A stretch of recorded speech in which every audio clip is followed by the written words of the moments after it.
Fox Sports. We are Fox Sports. We are Ohio.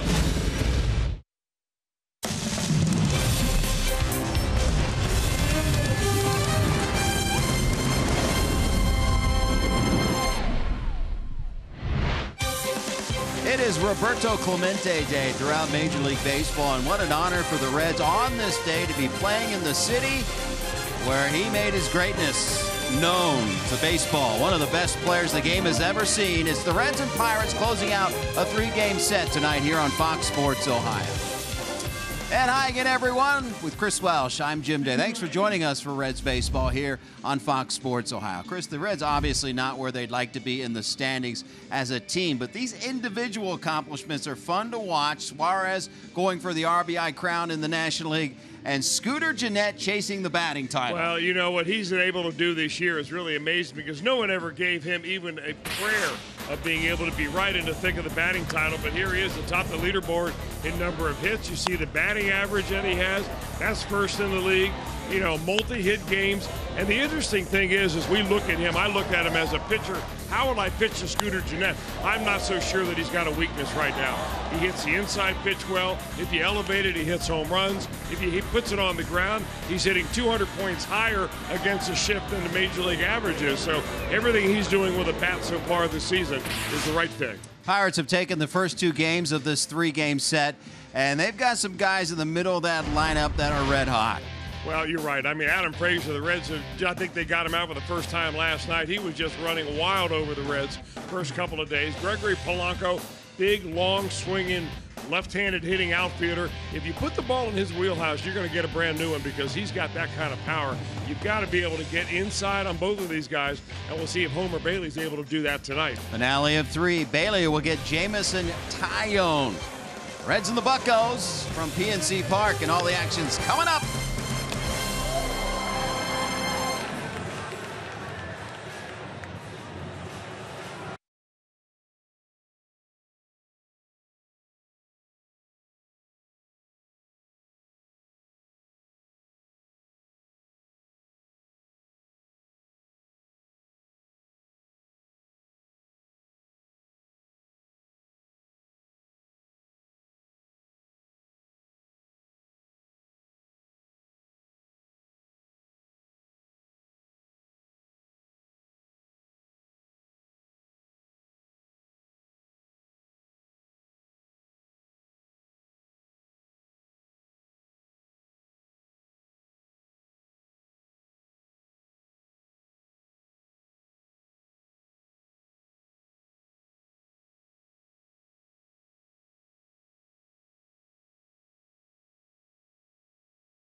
Major League Baseball. There you see the number 21 painted on the field here in Pittsburgh. Celebrations all over the city today for one of their beloved sons. And Michael Lorenzen, of 3 years ago, changed his number to 21. He met the family, went to the Roberto Clemente Museum, and this was before the game just a few minutes ago. That's Roberto Clemente's sons, grandson, and wife, and Michael Lorenzen goes over, gets pictures taken with them, and he loves his family so much so that he changed his number, as I said, to 21, and he has the utmost respect for Roberto Clemente and his family. I went on a missions trip in Puerto Rico. We went around Puerto Rico and shared the gospel and stuff, and that was with the Clemente family. And I was actually having lunch with the family in their house, and I just thought, man, I would love to wear 21 in honor of your family and in honor of what Roberto Clemente did. And Frazier was wearing 21 at the time, and he literally got traded like 2 weeks later, and so I reached out to Rick, and he let me wear 21. Pretty amazing that Todd Frazier gets traded away as soon as he wants to change the number. He's 21 now, and he wears that in respect and honor of the great Roberto Clemente, guys. Vic, thank you very much. Number 21, not only revered here in Pittsburgh, but throughout the league as we celebrate Roberto Clemente Day here in Major League Baseball. Billy Hamilton is already in the box, and he is ready to receive pitch number 1 from righty Jamison Tyone. He fouls it back, and this game is underway. 90-degree game time temperature. Just like we like it. It has been a hot and sticky affair over 3 days here in Pittsburgh. Hamilton grounds one foul, and he's behind in the count. No balls and 2 strikes. Tyone is only 26 years old. He's making his 71st major league start. And he's a young man that was drafted number 2 in the country when he was taken in 2010. That was out of the Woodlands High School in Texas, right outside of Houston. And even then, Tyone was very advanced for his age. I mean, he's got a tremendous arm. He averages in the upper 90s with his fastball. He's got a really good slider, nice curveball. He does not throw much in the way of a changeup. Very rare does he throw that. So mostly it's going to be hard stuff. 4-seamer, 2-seamer, slider, curve for the Reds. Count evens at 2-2 to Hamilton. 10 career starts versus Cincinnati. Tyone 3-3 record and a 4.50 ERA.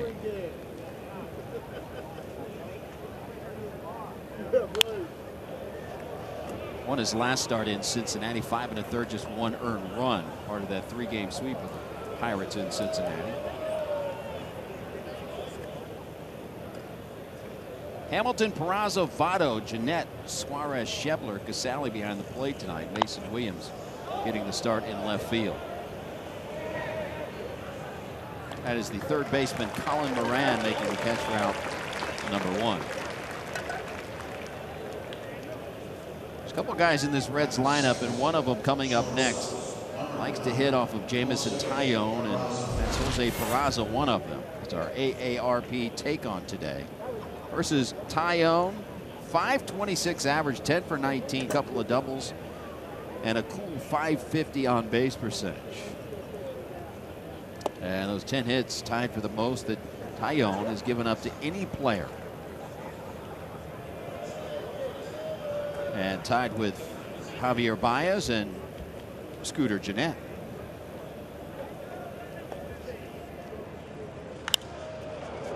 Raza hammers one into left center field. That's the deepest part of the park, and it's gone. Jose Peraza continues his mastery over Tyone. His 10th home run of the season and a 1-0 lead for the Reds. Yeah, he decided to pick the deepest part of this ballpark, too. That is no little windblown baby, I'll tell you what. It went high, it went long, it had a lot of hang time up there, and the question was it going to have just enough to get over that little nook they have? Was it the North? It's the North Shore Notch. The North Shore Notch. Nicely done. It's amazing, really, how if you talked about the numbers of Peraza versus Tyone in the past and how that just continues to play out. Now, there's always somebody the pitcher just has a hard time with. And it's not always the guy you would think it would be. Right. Well, we talked about Jeanette. You'd think it might be a left-hander, but the righty, Peraza. A kooky game of baseball that you can never figure out.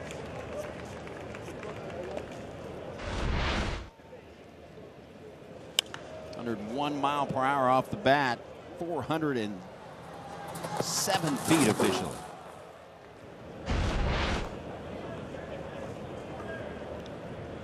One-two pitch to Votto.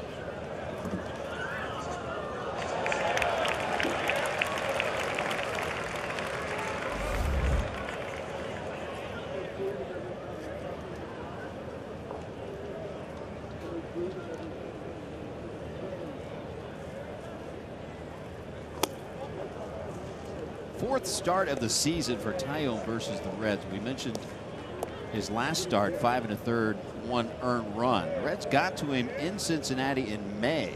6 innings, 6 earned runs. But I'm sure the Reds will not forget the first time they saw him this year. That was back on April 8th, first road trip of the season. A complete game one-hitter by Taillon versus the Reds.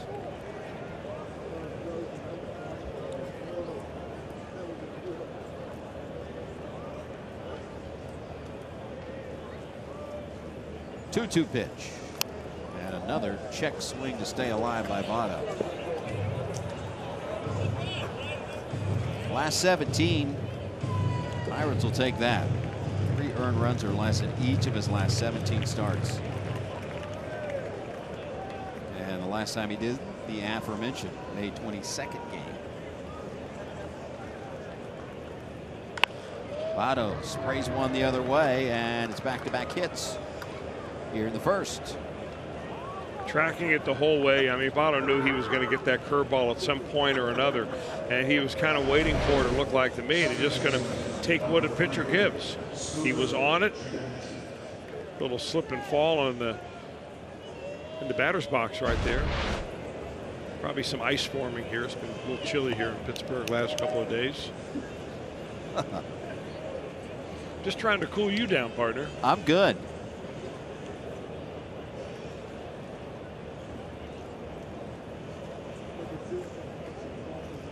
First pitch to Scooter Gennett is up and away.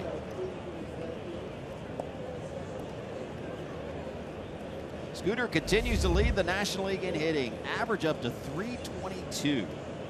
2-home run game here last night.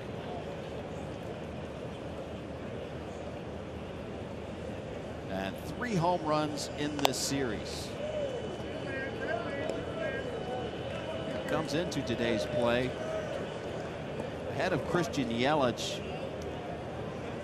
Yelich at 315 entering tonight's play. Jeanette, as we said, 322. Trying to chase down that National League batting title. Hitters count.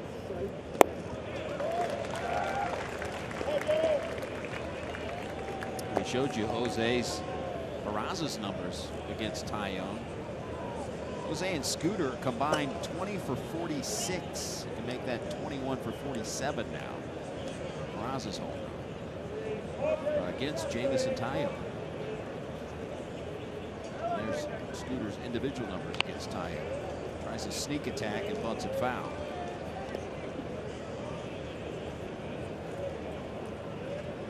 Man, I like the idea right there. The only problem with doing that on a 1-strike count is that now you got a 2-strike count, and the, you know, really now all of a sudden favors in the pitcher's advantage.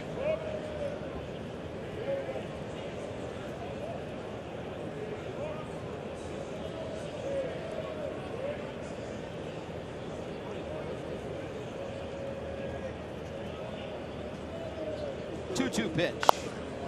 And we'll do it again.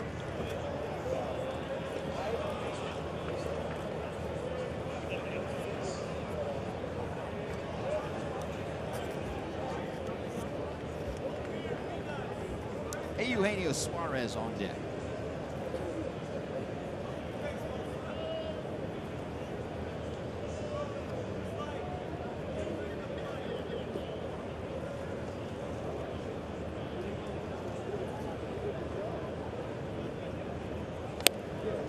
count.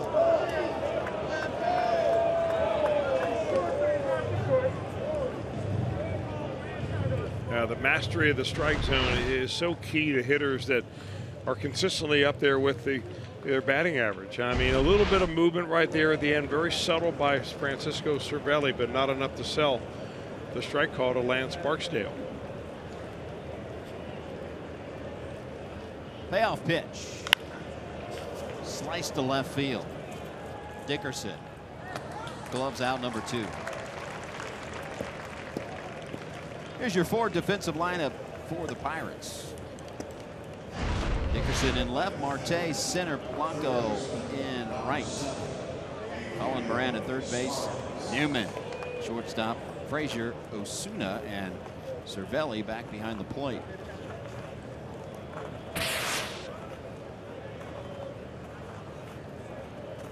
And here's Suarez. Still sitting on an even 100 RBIs on the season. He and Javier Baez have both been on that 100 RBI mark for a few days now. For a tie atop the National League lead. 5 clear of Jesus Aguilar.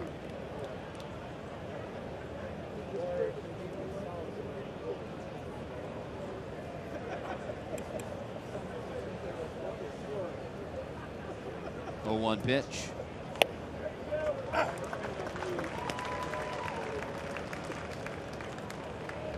Well, I'll tell you one thing about these Pittsburgh Pirates pitchers the Reds have seen in this series. Joe Musgrove last night, Trevor Williams the first night. They are just filling up the strike zone.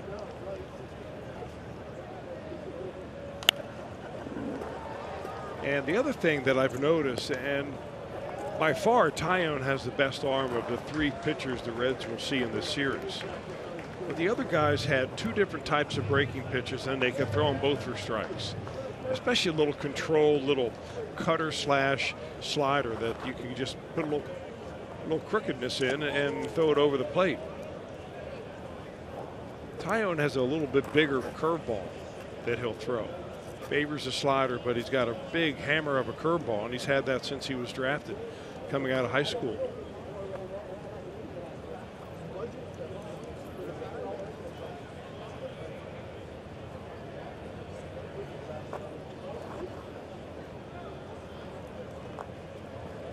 Really sets up outside. Here comes the 1-2. And it's down and away. I mentioned Tyone making his 71st major league start tonight. He actually is a guy that arrived late. I mean, they expected him to be up in the major leagues and be dominant way earlier than he was.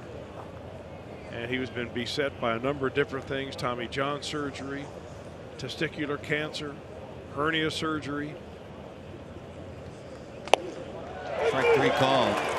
Says Lance Barksdale. Raza. Reds 1-0 lead.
over division rival Cincinnati.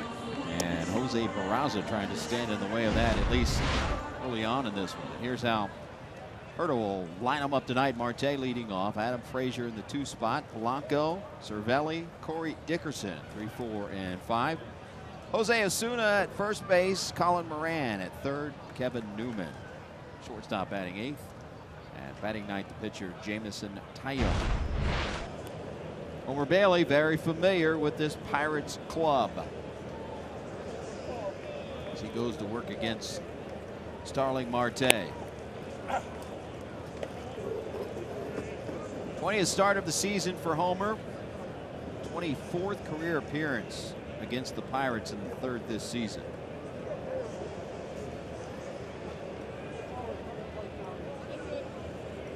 Showing bunt, but pulling it back is Marte.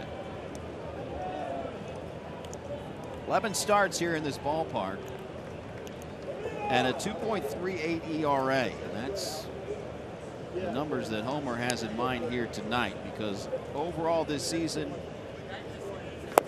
the numbers are ugly. But a good beginning here as he strikes out Marte. That's a nice tight slider right there. Looked like a fastball coming out of his hand. Marte couldn't have reached it with a boat oar. Nice 3-pitch sequence to get it going.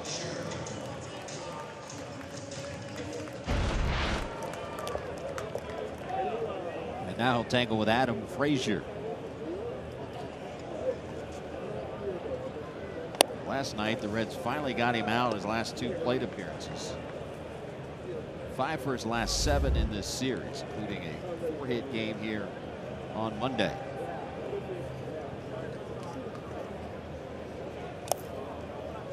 And you want to talk about taking advantage of a recall. Since July 25th, when he was recalled, .352 batter is Frazier. 5 home runs, 20 RBIs. That spans 34 games.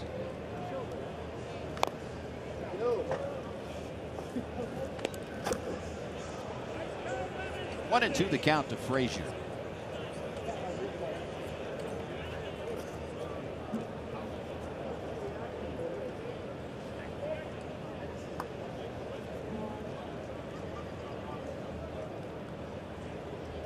Wide up in the 1-2. Got him. Foul tip right into the mid of Casale. Back-to-back punch-outs to begin the game for Homer Bailey. And here's the defense behind Homer. Defense. Mason Williams in left, Hamilton in center, Schebler in right, Suarez, Peraza, Jeanette, Votto. And the only difference tonight, Kurt Casale, the battery mate with Homer Bailey.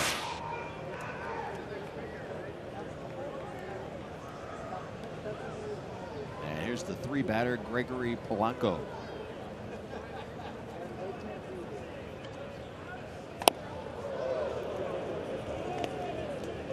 Brushes him back with a little purpose pitch. I like it. I mean, after all, how often are you going to let this guy, how much are you going to let him knock the walls down before you start coming inside a little bit? You're not going to intimidate big league hitters very easily, but you still have to let them know. Be aware.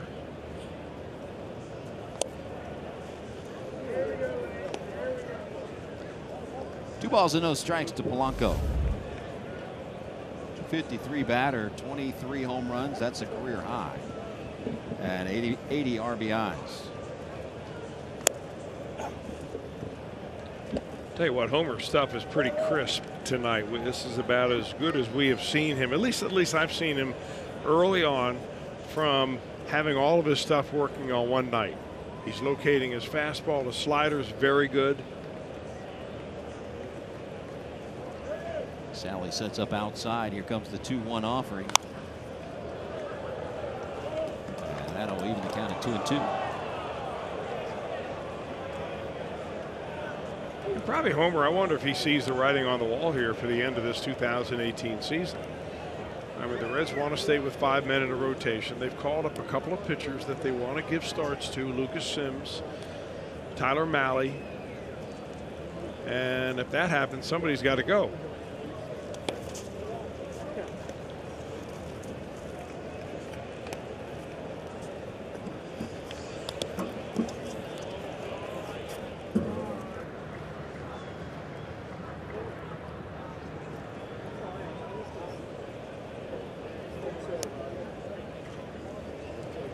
Payoff pitch to Polanco.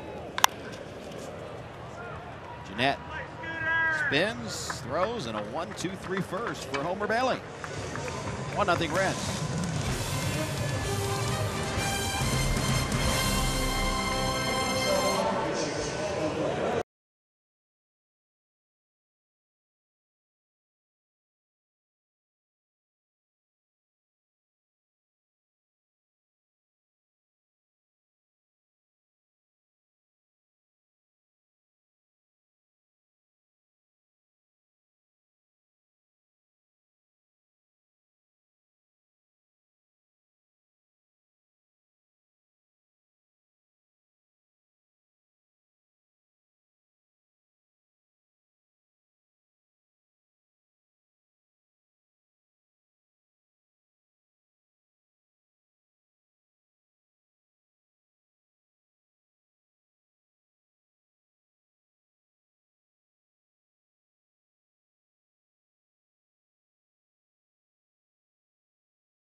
Chevy, check out their award-winning lineup only at your Tri-State Chevy dealer. And by Skyline Chili, feeling good, it's Skyline time. Called him the Great One, Roberto Clemente. As Major League Baseball honors and celebrates the career and the life of number 21. Only one of the greatest players ever graced the game. One of the greatest humanitarian. One of the reasons they give away the Roberto Clemente Award. And the Pirates recipient this year is the guy on the mound, Jamison Tayo. And you mentioned his overcoming testicular cancer. And after that, he felt the need to get involved in charitable initiatives after that, and says he goes to the Roberto Clemente Museum all the time, and it's pretty much instilled in the Pirates after Clemente came through this organization. The importance of community service was just instilled in the Pirates players the time they enter the organization. They are expected to do community service. That's the legacy that Clemente has left.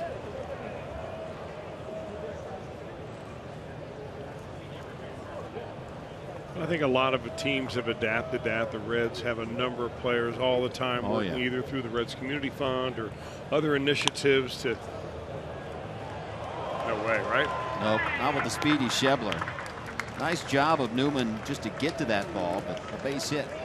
But you're right about the tradition of trying to of continuing to keep the Clemente legacy alive. I mean, kids in this town grow up knowing who Roberto Clemente was and what he stood for and how great a player he was and what a great humanitarian he was, how he took things unto himself to help people. And you know, he died in 1972. So for kids to know who he is, I mean, that's a long-lasting legacy. Well, he died on a humanitarian effort. Plane crash. He was trying to deliver supplies to earthquake-stricken Nicaragua. And unfortunately, baseball in the world lost a great one.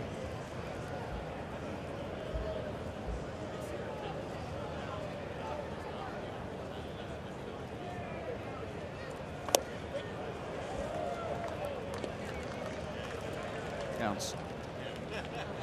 No balls and 2 strikes to Kurt Casale.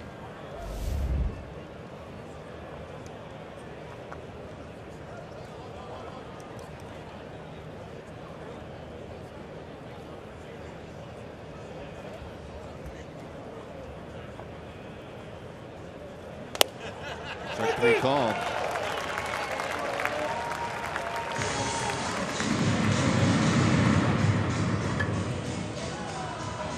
Time now for our IGS Bringing the Energy, and these Pirates starters of last 10 home games have been flat out getting it done. A sub-2 ERA, holding opponents to just 221 batting average, 48 strikeouts coming into the game, 9 walks, and that spans 60 2/3 innings coming in. The friendly confines, if you will, of PNC Park. And here's the 8 batter, Mason Williams.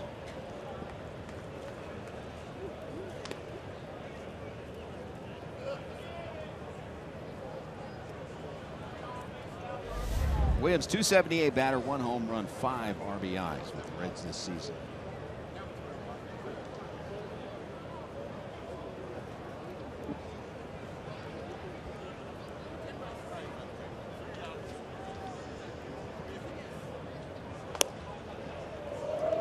Just off the plate, evens the count at 1-1.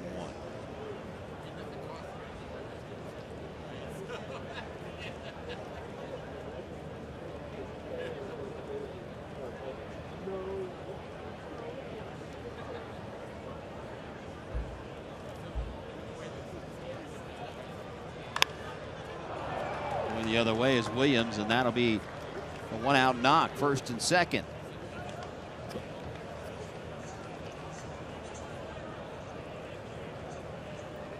A good bit of hitting right there by Williams. He's a guy, you know, he's in a situation where he's trying to prove himself worthy to be back in camp next year and to have a good shot at making the major league club right out of spring training. Things get complicated. By that time, Jesse Winker will be back. You know, you've got a more crowded outfield. But he's made a nice impression, I think, on the Reds so far throughout the minor league season, then in the time he's been up here. And brings a left-handed bat to the table as well. Bailey fouls off a bunt attempt.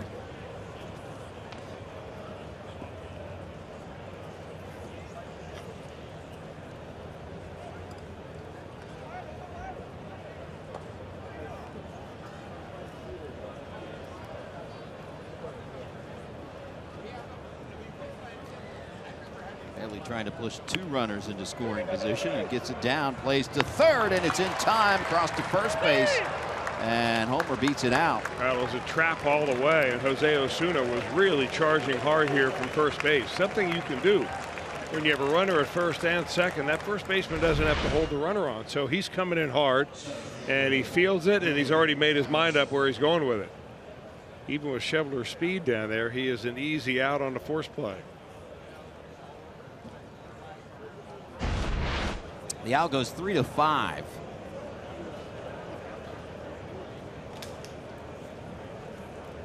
And it's up to Billy Hamilton here with 2 outs.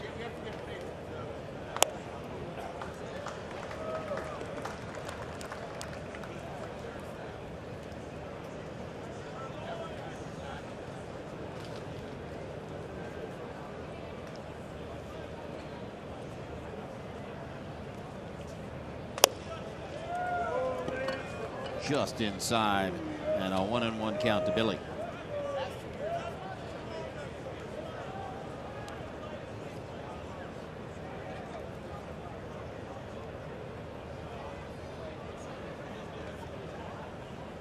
Billy wants it low, and that's exactly where he puts it.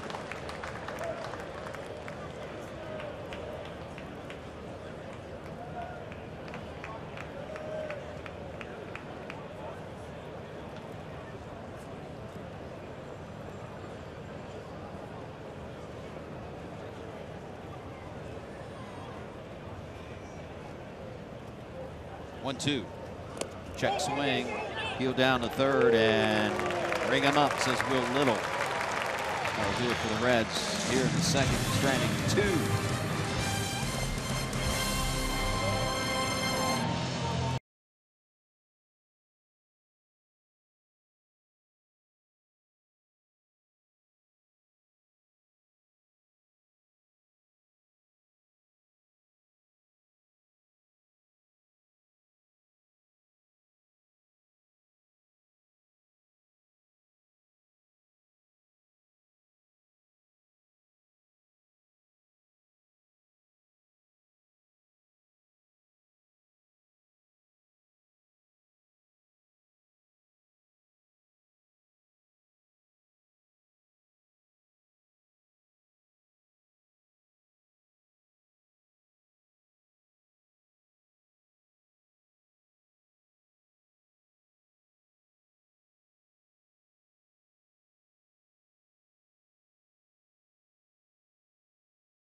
Chris, that, you know, he didn't suffer fools, so you had to have your act together before you approached him.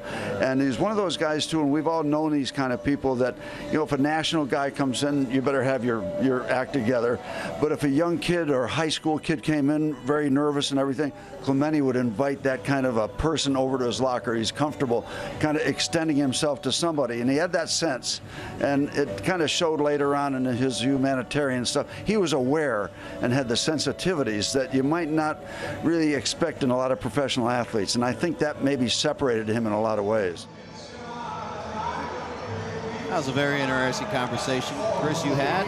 It was just one story after another for Steve Blass, who was Clemente's teammate for 10 years. Interesting, when he first came up to a team that was already basically run by Roberto Clemente, he, like many riders, had to prove himself. Steve Blass, a great pitcher in his own right, and boy, with being able to play alongside Roberto Clemente for a decade. Well, after the interview that you recorded with him, it was interesting that Blass came back in here and like, hey, I got a few more stories to tell you that I didn't get in there. And then he'd get through the door and say, oh, I got one more. I got one.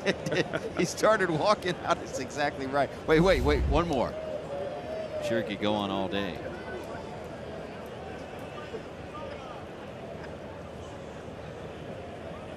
What a player. What an arm. You know, they talk about his 3,000 hits. And if anything was meant to be in the baseball world, the fact that he ended exactly on 3,000 hits. Before we lost him. Now the number 3 is almost synonymous with Roberto Clemente, even though he wore number 21. Now he picked 21 because that's how many letters are in his name. But you know, 3,000 hits. He hit 300 or better for 13 seasons. Holds a major league record for most triples in a game, which of course is 3. Led the Pirates to 3 straight divisional titles. Batted .333 in 1971. And the plane that he was on, bringing humanitarian relief to Nicaragua, went down 3 hours before 1973.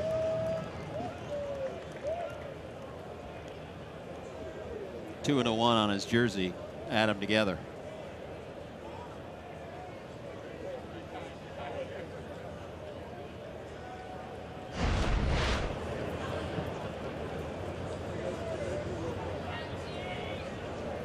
I remember as a kid when I found out that he passed away, and I told you the story last night, I think it was, sitting in Riverfront Stadium, and I was just a young kid and loved the Big Red Machine, really didn't follow the other teams, and who is 21? Asked my brother, who's 21?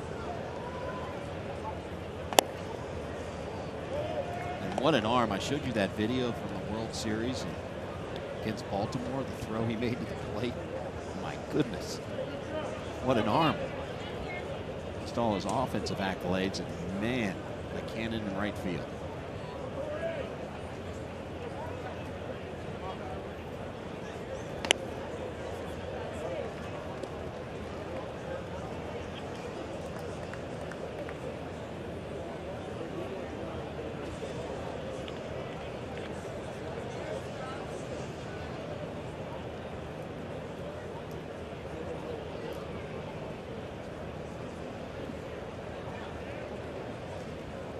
One pitch. 3 balls and a strike to Corey Dickerson. You know, the plane that Clemente was on when it went down was a beat up old airliner that he was able to muster together to put all these supplies together. He had organized the supplies out of at the baseball field in San Juan, Hiram Bithorn Stadium, and got the thing loaded up. And the reason that he was taking those over to Nicaragua himself is because in Nicaragua they had the earthquake. But the regime of their dictator, Somoza, was basically a kleptocracy. They were stealing all of the aid that was coming into the country from elsewhere and putting it in government-owned buildings and sheds, and they weren't distributing it out. And when Clemente heard that. He said, I'm going to take it over myself so that his guards don't steal this stuff and we can get it to the people that need it the most. Plane was overloaded. It was just a bad idea to put into flight that night.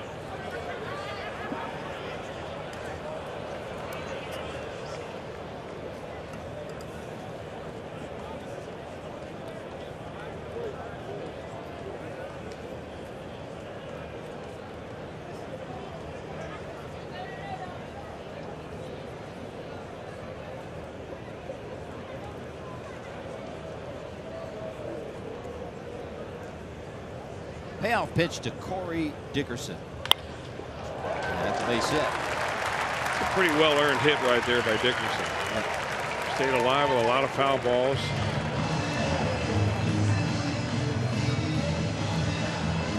Been kind of quiet in this series. He did not play last night, Dickerson, with a left-handed starter, Cody Reed on the mound. He did bat in the first game, but he went 0 for 4.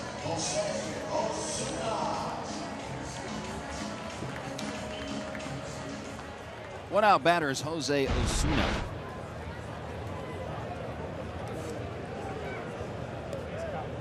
Osuna got the start last night at first base as well. In favor of Josh Bell. Sacrifice fly RBI. Single yesterday.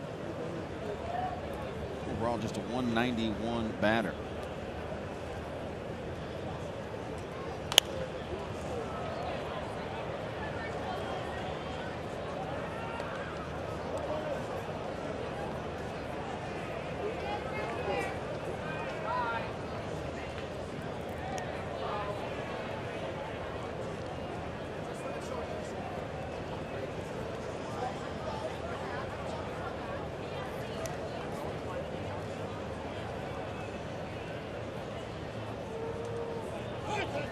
Time called. A long hold by Bailey, and at the last moment Osuna gets timeout granted by Lance Barksdale. Lance Barksdale behind the plate. Sean Barber the umpire at first. Crew chief Ted Barrett at second base. Will Little. You can see how demonstrative the umpire is when he calls timeout right there. He wants to make sure that the pitcher doesn't throw when the hitter's not ready. Just because you're in the batter's box doesn't mean the hitter's ready to receive a pitch. So, you know, one thing the Major League Baseball has really leaned on umpires to do is enforce the non-quick pitch rule.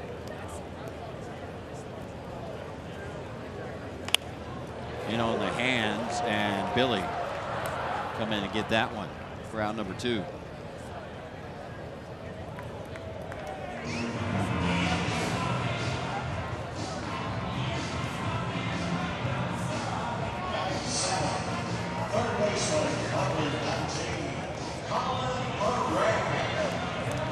So good for Homer Bailey. One hit through an inning and 2/3, and he'll deal with lefty Colin Moran. He's never found his batting gloves to ever be tightened enough.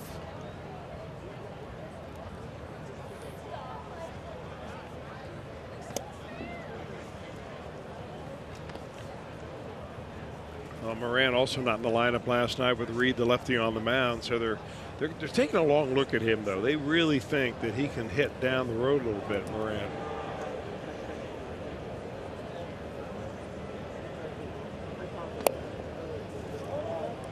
Comes in at 277 this year in very limited time last year. A cup of coffee in 2016 and 17 with the Houston Astros. Go back to July 15th. That spans 37 games. He's a .313 batter.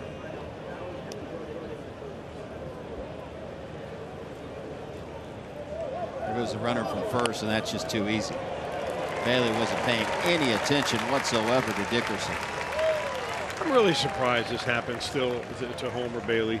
We've seen him do some things this year that just they're head scratchers, and that's one of them. A guy that has been out there a long time that just have complete awareness. I mean, kind of in the zone so much you're in your own zone, not in the baseball zone.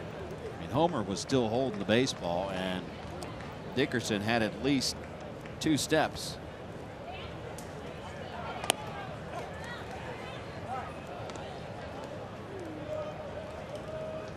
balls and a strike.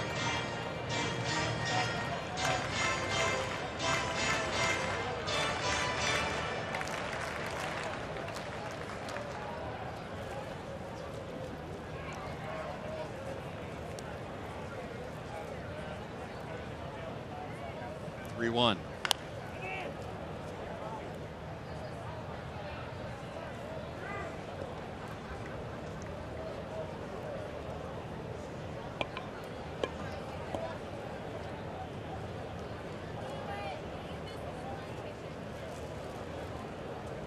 Kevin Newman on deck should we get there.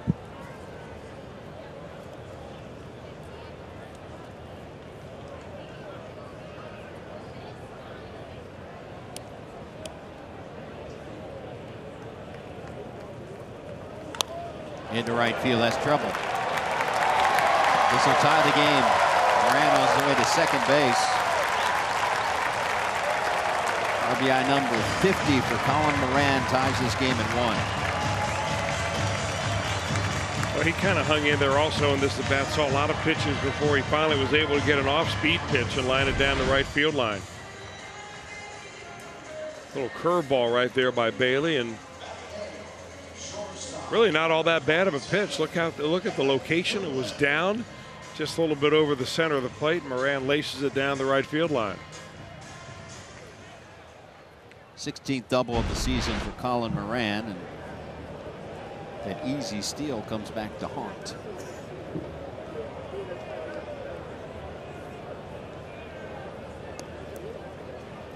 And here's the 8th batter, Kevin Newman.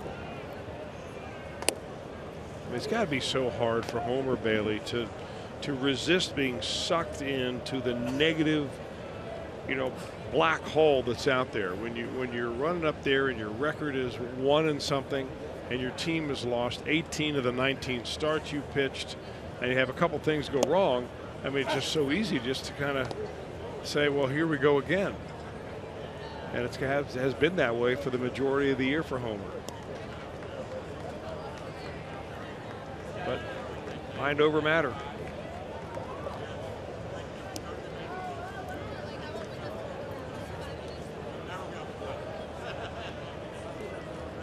Comes the 1-1. And Homer gloves it. And we'll get out of the second, not before giving up a run. We are tied at 1 through 2.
Away later this week. Daytona playing in the Florida. They won the Florida State League North Division. Lost last night 7-6. They're trailing 4-2 in the second inning. They need to win to stay alive. And Pensacola, they started tonight as they clinched their playoff berth to the 4th straight season. second inning, no score between them and Biloxi, guys. So we'll keep you updated on that throughout the night. All right, thank you, Pick. We look forward to that. Good to see the Reds minor league teams in the postseason. You know, the learning how to win starts when you're coming up. You just can't all of a sudden get to the big leagues and say, okay, we're supposed to win this year. Let's go out and win. You know, there's something different about the athlete that ends up on top more often than not. And I think you learn that in the minor leagues. And I think you're going to help a lot of those young players get to the major leagues because they know how to win. Not necessarily just because they're good players. I know that there are probably a lot of development people out there that have watched minor league baseball a lot more than I have, and they probably would maybe disagree and say, you know, maybe winning's not important. We're supposed to be developing our talent down there. But the talent you want to develop is the talent to win, because when you get to this level, that is the only thing that really matters. I am 1,000% in your camp. I don't think it's been stressed winning as a team enough in the minor leagues. It's all about developing players, and managers have to manage certain ways because of certain guys' numbers or pitch counts, or you want this guy to play over this guy, etc. I mean, there are so many variables involved with some of the top players that come through, but number one should be win as a team and create a winning culture throughout the entire system. I couldn't agree with you more. I think there's a balance that you have to find between the both. You know, you certainly can't abuse kids because you just want to win a title down in AA, but I think at the same time that you know, that should be one of the main priorities of your team, because nobody wants, you know, that last month of the minor league season to be, you know, a waste. You don't want to have it be a personal month or a selfish month for you. You want to go for a goal. I mean, out of my own experience, I came up through the New York Yankee organization, and I got 5 minor league rings. We won every year, and not because we wanted to win, but we were told at the beginning of the year we were expected to win. We were the New York Yankees, and you will win this league. And I don't know whether that really made the difference or not, but it didn't hurt. A bit. So do you still have those minor league rings? I sure do. Nice. I trade them all for one Major League World Series win. I bet. I can tell you that. Well, I bet. I think anyone in that camp would.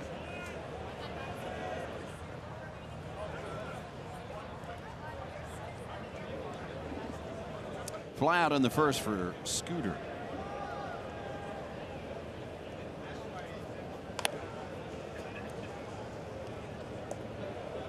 Reds got 1 in the first. Pirates answer with 1 in the second. And that 1 in the first for the Reds, a solo home run by Jose Peraza. This will be a 1-2-3 inning for Jamison Tayo.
.576 winning percentage versus their division rivals.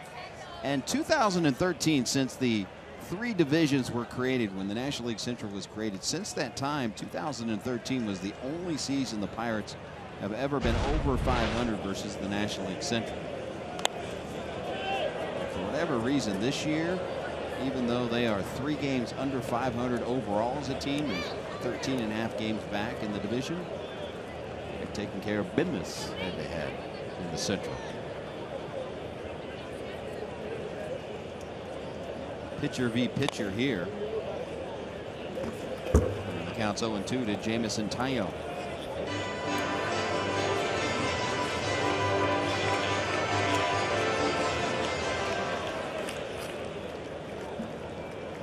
Homer's given up 2 hits. Came an inning ago. Stolen base by Corey Dickerson after he singled, and then Colin Moran doubled him in.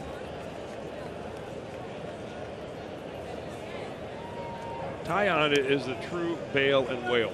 You watch his front side, I mean, he's pulling out of there, and what you don't want to do is throw it where he just left.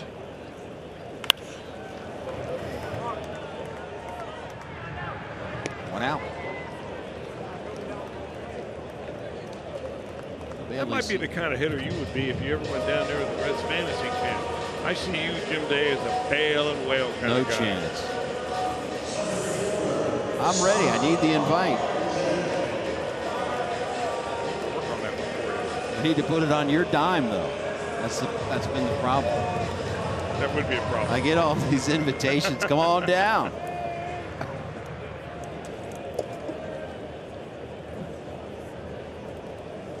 I'm ready. Marte's ready too, but he's not ready to hit that slider. He struck out on that same pitch the first time he saw Bailey to start the bottom of the first inning. A couple of fastballs, slider away.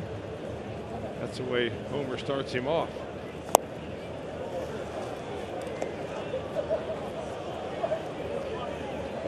I mean, would you throw him any other pitch here right now? No.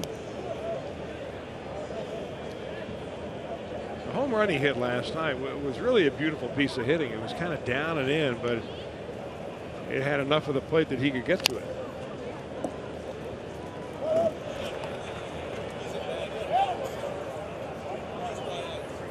Now that he fouled that third one off, you might want to straighten him up.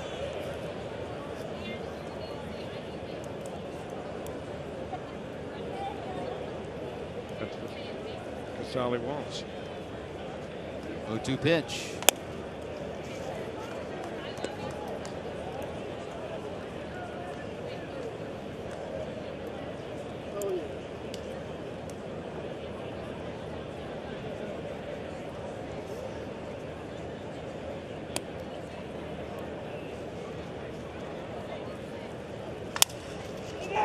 Votto. Florida was right in a long throw, and that's just too far for Votto to go. Well, it wouldn't matter because Bailey wasn't at the bag. Maybe he thought that Votto would be able to get back there and got a slow start off the mound, but Marte can run, and he's already leaning that way because he's hitting that ball to right field. Look at him kind of coming out of the batter's box as he runs. Hesitation step there by Bailey, and it's just too late.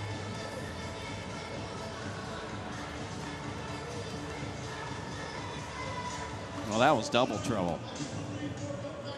Homer obviously way late, and Votto, that distance needs to overhand. Yeah, I agree with you. I don't think it's Votto's ball over there, and that's still something that the Reds have not been able to figure out.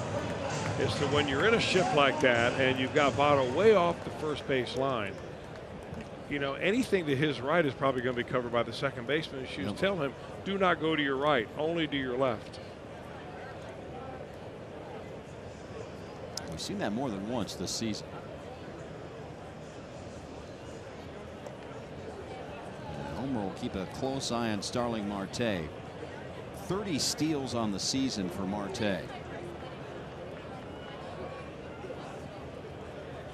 And he trails only Trey Turner in the National League, who has 35.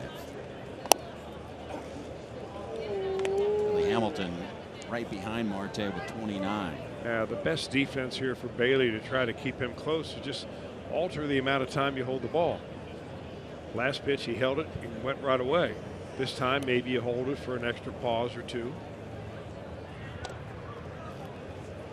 So like stat there, kind of a double-edged sword. He has the second most steals, but has been caught stealing more than anyone.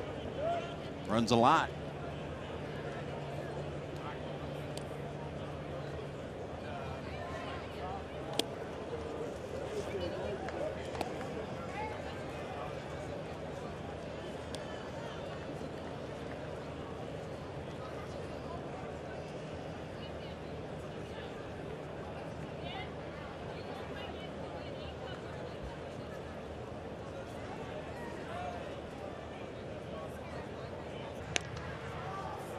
You know, the one pitch we haven't seen Homer throw too much tonight is that split finger fastball.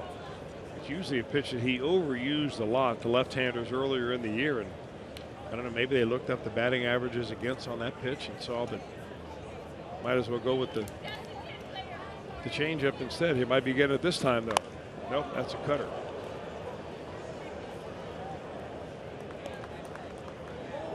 Count will hold at 0-2.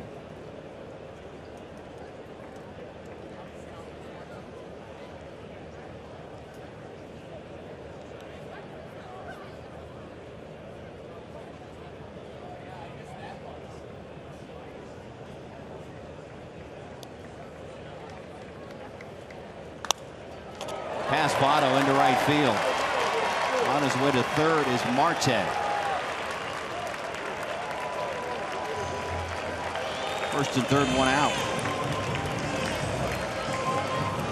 Well, Adam Frazier really, you know, he's getting a chance to play because Josh Harrison is injured. Harrison is the normal second baseman, plays against lefties and righties, but boy, the way that Adam Frazier is swinging the bat here, at least in the two-game series that we've seen him, is pretty impressive. Camara Barti, first base coach.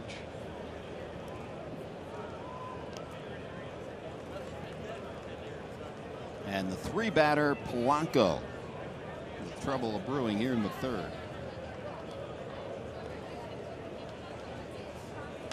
And that'll bring in another run. Slices it to left field, and the Pirates have a 2-1 lead.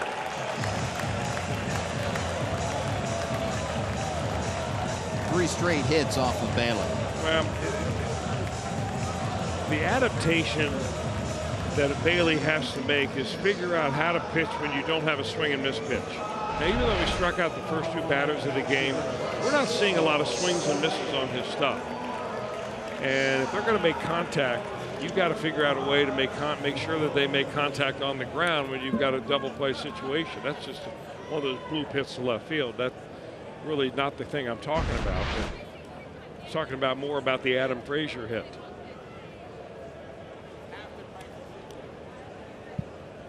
And now Cervelli.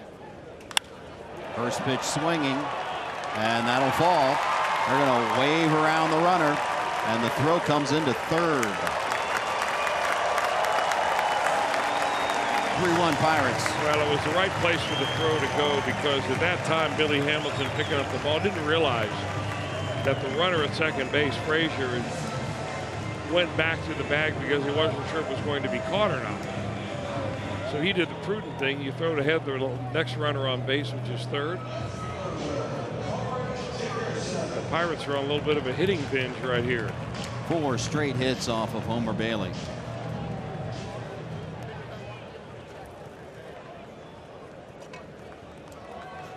RBI number 51 for Cervelli.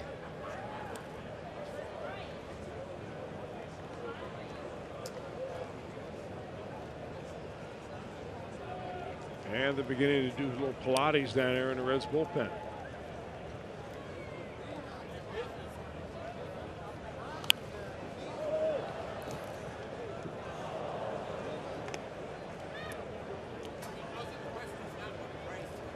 I want a tech talk on Pilates. You think we could do that? I'm sure we could find an expert that I could interview about it, definitely. No, we want you to do it. I don't know. Every time Come on, I ran a hill in a medium t-shirt with Votto. It took one for the team. Gets away from Casale, and going on to third base is Polanco.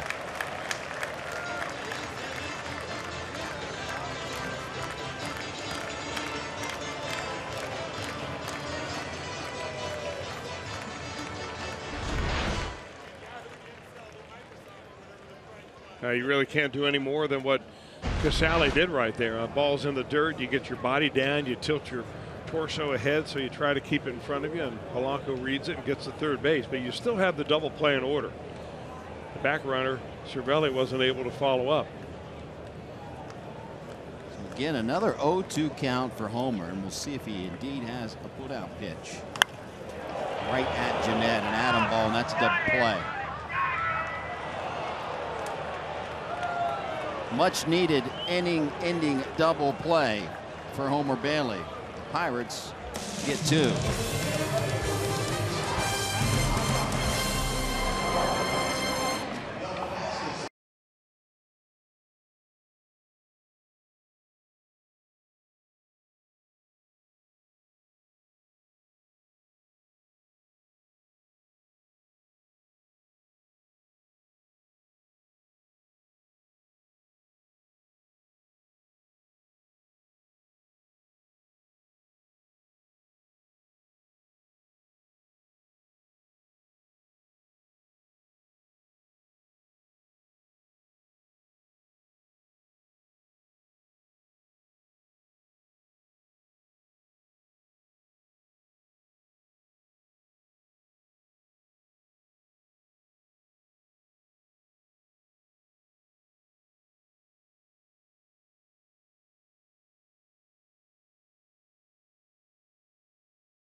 With the Cincinnati Chamber Business Day Special. We get a ticket to see your Reds take on the Doyers, plus $10 in concession credits. For tickets, visit reds.com/skipwork. Some restrictions apply. That might be my favorite URL, reds.com/skipwork. Like it. Pirates have taken the 3-1 lead here. Top of the 4th. Suarez, Schebler, and Casale face Jamison, Tayo.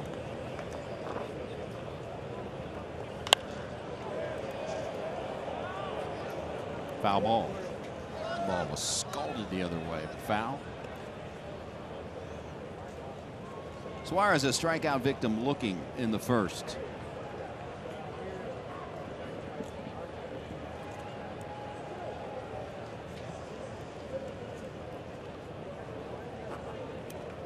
Taillon gave up that home run to Peraza in the first. He stranded 2 in the second and then cruised through the third in 1-2-3 fashion.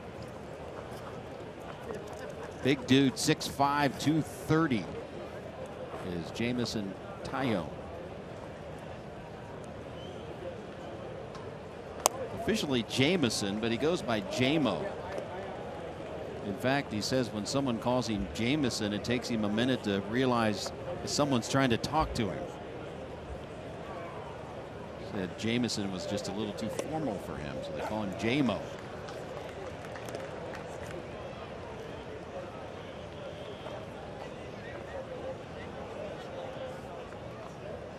Two balls and 2 strikes to Suarez.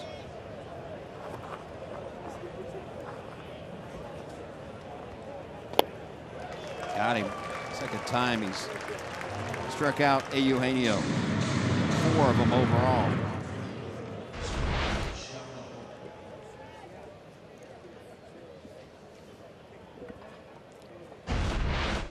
Well, like the 2 Pirate starters that preceded him, both right-handed, but they're all throwing strikes. He does not have a walk tonight. Tyone does. And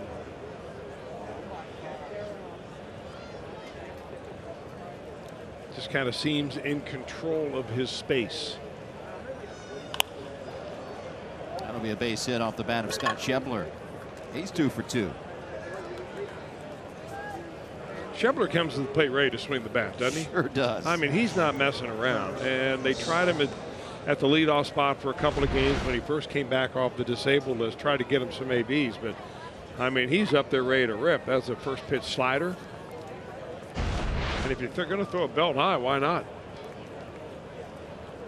So when he's in the leadoff spot, it simplified the game for him, actually.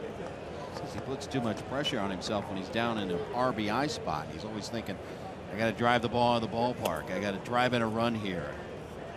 When he's batting leadoff, he's just, for whatever reason, takes the pressure off himself in the mental part of the game. He had decent success as a leadoff hitter.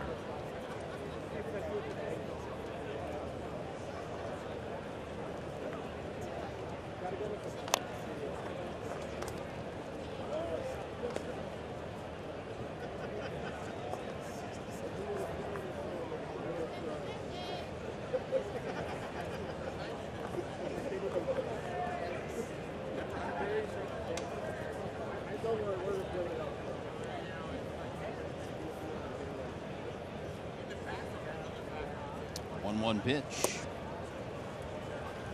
2 balls and a strike.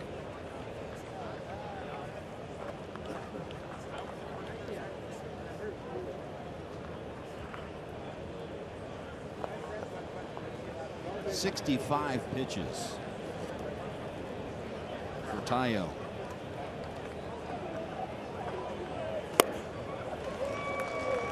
Yeah. Pitching deep into a game is not that big a deal for Tyone because he's done it a lot.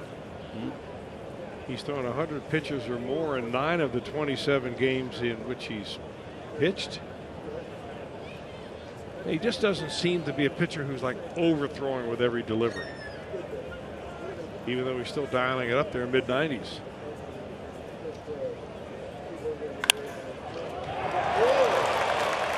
That's just tough luck. Been a couple of hard hit hang rhythms here. Ball scalded right into the glove of Moran. That's why they put a guy there.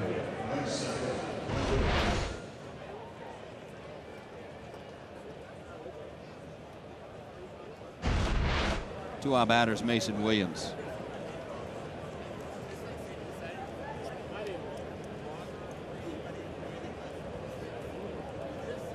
Tyone has recorded a National League leading 2 complete games this year. Go along. We're talking about, there's a ball that's into right field that Polanco can't get to. And Billy Hatcher is going to hold up Schebler at third base. Boy, did Polanco do his best job of surrounding that ball to make sure it didn't get through the wall. I mean, that ball was hanging up in the air, hanging up in the air. He's going to look at it at the big board right now, wondering, why didn't I catch that ball? Mason Williams will take it every time. He comes a long way. Maybe I'm being a little too hard on him right there. He did hustle over to get it. So first and third, the Reds have with 2 outs. Bailey can help himself.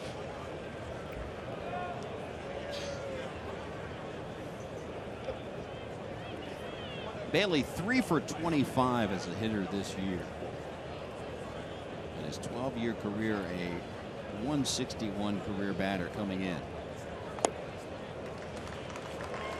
This is where you tell yourself, you know, there's my swing. I'm going to take a swing to see if I can pop one out of here. Now, the rest of the at-bat belongs to the team. You choke up a little bit, you spread your stance, you tell them, you know what, I'm going to make contact here. And I'm going to put the ball in the outfield somewhere, perhaps, maybe drop it in the infield. But the big swings, I get one of those and it's already been used up.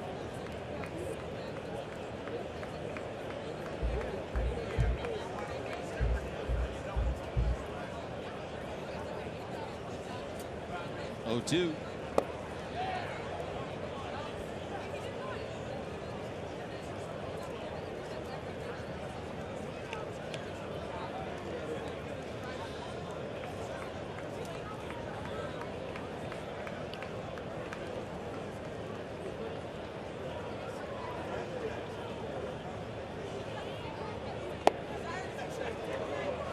Off of back-to-back pitches down low, and it's 2 balls and 2 strikes.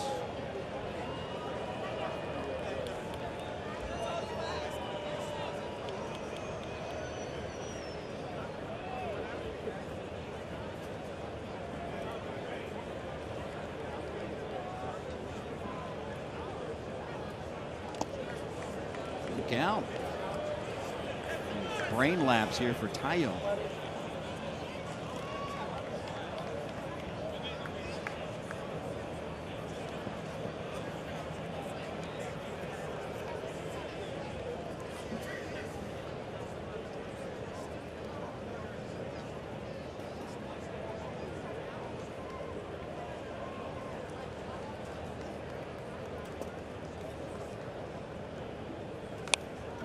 Stays alive.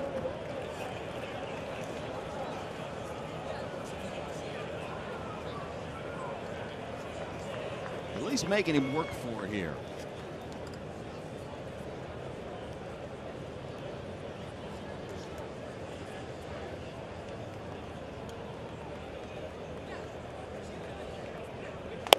Strike 3 called. 96-mile-per-hour heater right down the can. Let's strand 2 more.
Stuff on the plate right there. What a comeback by the Red Sox today. They have been unbelievable in 2018. It's their 97th win.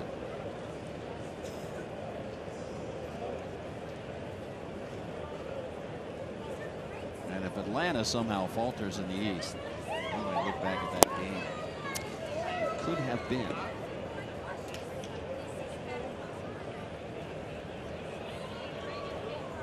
Here in Pittsburgh, it's 3-1 Pirates. Homer Bailey is going to get Osuna, Moran, and Newman. 6, 7, and 8 in the Pirates order.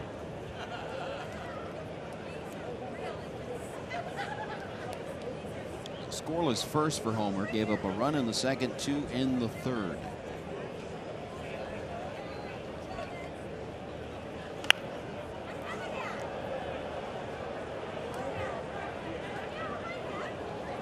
And he's been ahead of several batters here tonight. As you talked about, Chris, it doesn't seem to have that finishing pitch. Well, early on, I thought he did. I thought his stuff seemed to be very crisp there in the first inning. He just made some mistake pitches. They had some bloop hits there in the last inning. Suarez to Votto out number 1.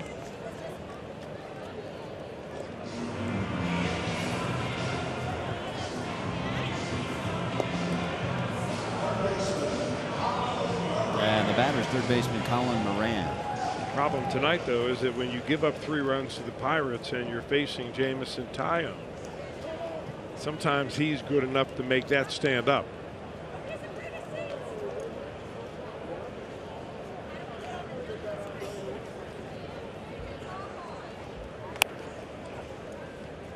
Taillon 11-1 when getting 3 or more runs of support. So makes him stand up. Sure does.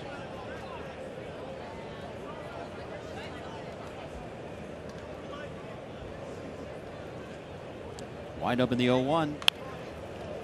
And again ahead of Colin Moran. No balls and 2 strikes.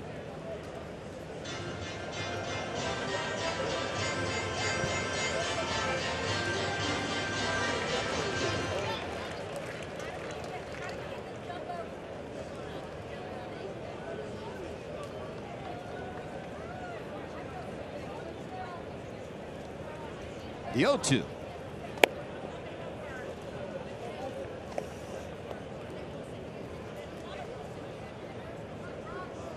Quite the lather. Bailey on a hot night.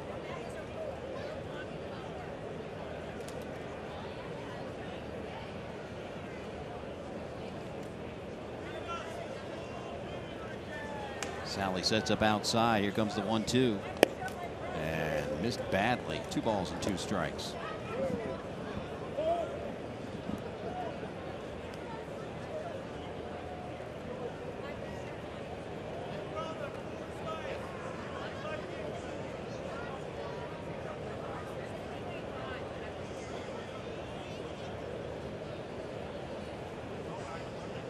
Sally tell him, I want that pitch in the dirt, and here's the curveball.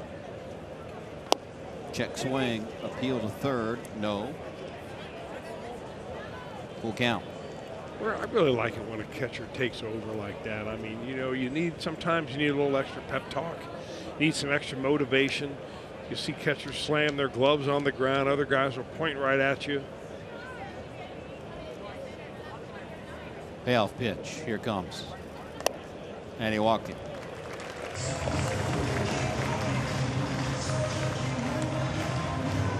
Manage your dream team in franchise mode. Plus get weekly stats, roster updates, and more. It's RBI Baseball 18. It's available now. Learn more at RBIGame.com. Rated E for everyone.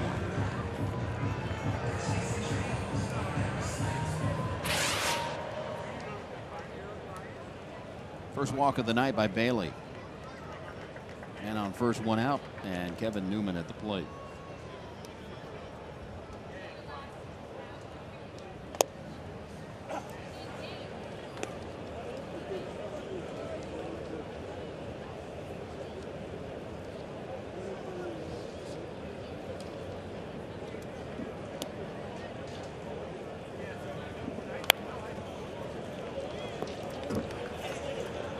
Bailey ahead again, no balls, 2 strikes.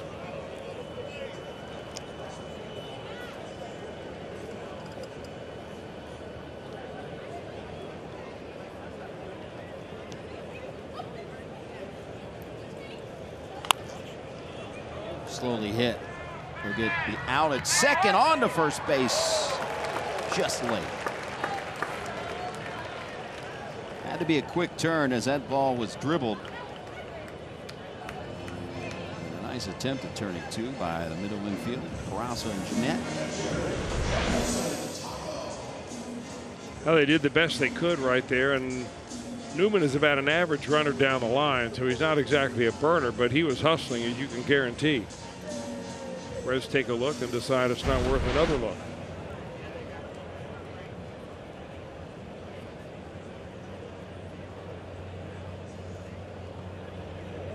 And now the pitcher, Tayo.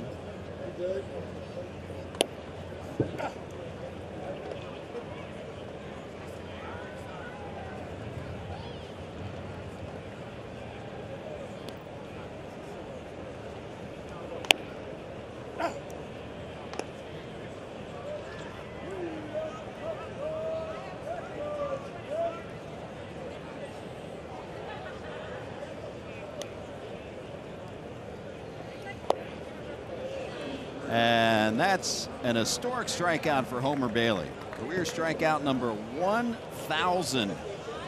12th pitcher in Reds history to do it. 4 in the books, 3-1 Pirates.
Ford, go further.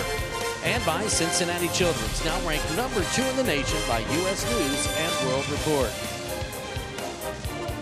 Now, coming off an impressive win at UCLA on Saturday, UC faces Miami Saturday for the victory bell. Bearcats Insider with Dan Horton, Tony Pike will review and preview both games immediately following. Reds live right here on Fox Sports Ohio or streaming on Fox Sports Go. By the way, guys, Pensacola leads it 2-0 over Biloxi in the bottom of the third, and Daytona leads 6-4 over Clearwater.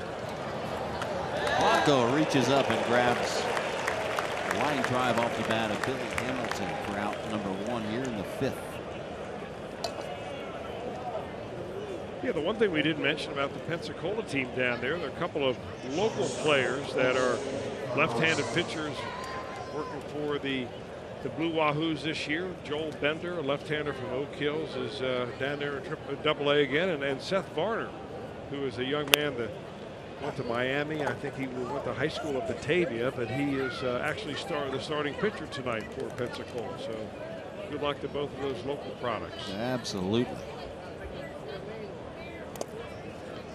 The only run in this game for the Reds came off the bat of this guy, Jose Peraza, first inning. Long one to the deepest part of the park.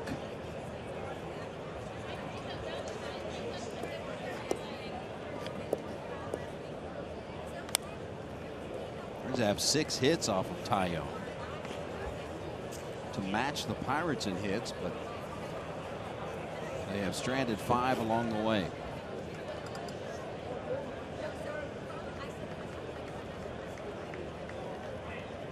1-2.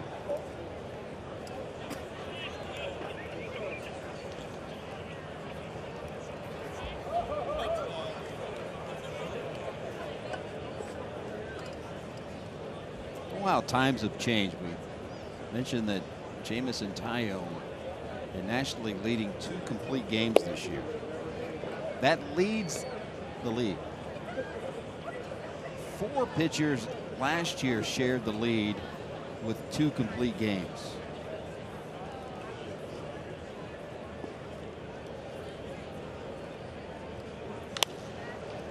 Yeah, this will fall. Peraza's 2 for 3.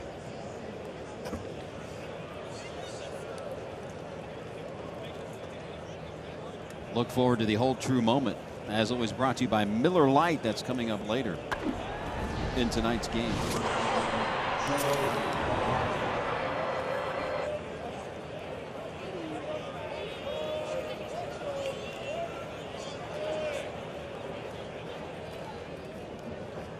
One of those 2 complete games by Tyone was against the Reds here April 8th that we talked about. 1-hit shutout. Maybe more impressively, his second one came at Coors Field. That's amazing. August 7th.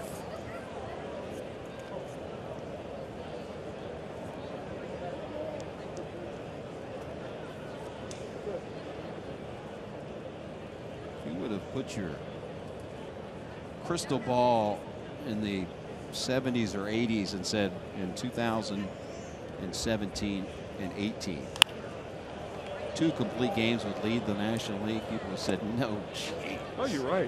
Just think, we're talking about Roberto Clemente and the 1971 World Series. That was when the Pirates won the World Series, and Clemente had just an incredible time during that series.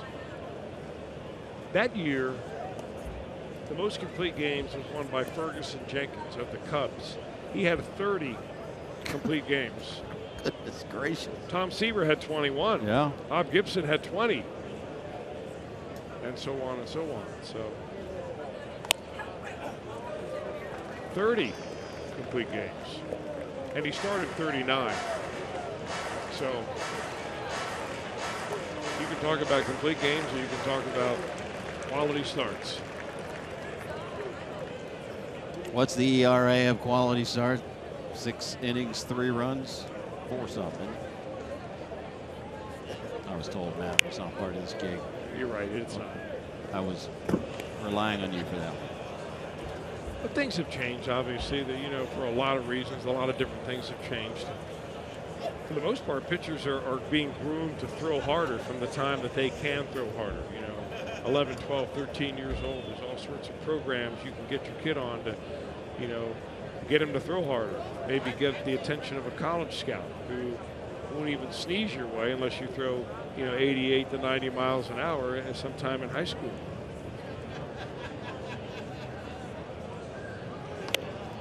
Votto lays off one up and away, and the count's 2 balls and 2 strikes. Votto flipped that little base hit into left field on that curveball he saw the first time up. Not so sure he's going to get that one again.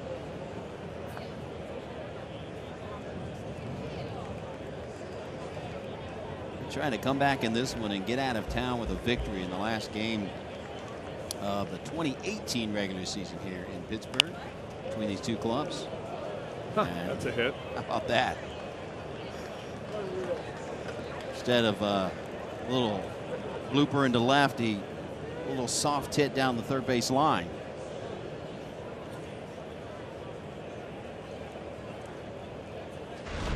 Well, he got one into the outfield off a curveball. This one just a little jam shot right there. And when Moran is playing way around towards shortstop. I mean, Votto's not running well at all, but he's still not even going to try to make a throw there.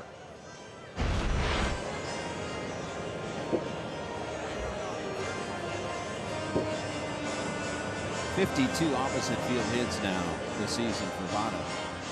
Only Hosmer and Jose Martinez have more. But that's classic Votto, that inside-out swing.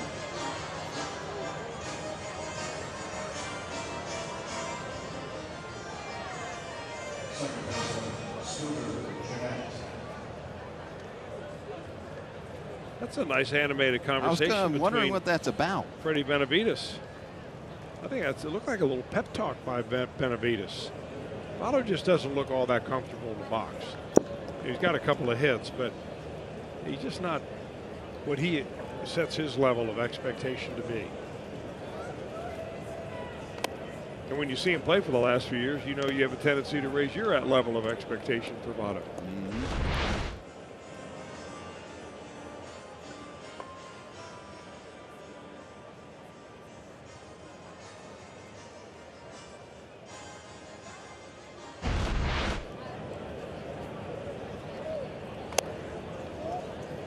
To Scooter Gennett. Oh, damage count right here for Scooter. Down by 2. You got to figure that Tyone is going to go to a safe spot. If he's going to give up a long ball to Gennett, he's going to make him hit it the other way. He does throw a 2-seam fastball, likes that pitch. Throw it down and away and see if he can't get Scooter to roll over on it a little bit.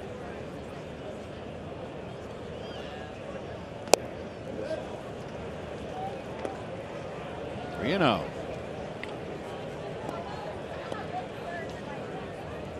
Tyone do here? 3-0, 1 in first and second, 1 out.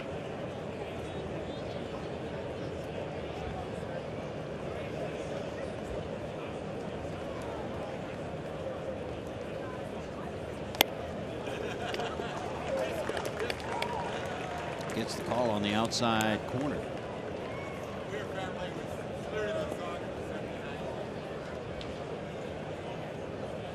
That came into the night, 322 batter. That average down to 320.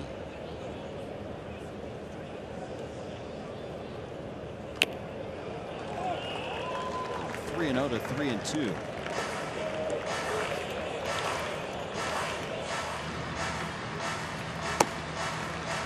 Stephen Brault, lefty, cranking it up in the Pirates pen.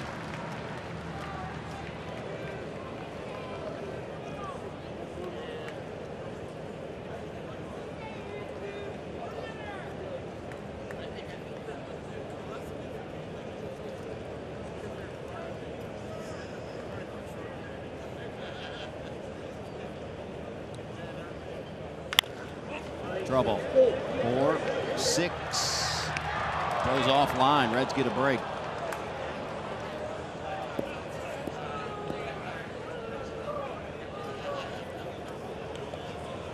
Well, that was DP lane all the way, and the Reds got to feel like they just wiggled out of a tough one right there. This is a 2-hopper right to the second baseman. Easy flip. And just a sidearm throw to Osuna at first base, just a little bit wide. I mean, Osuna had to come way off the bag to get that ball.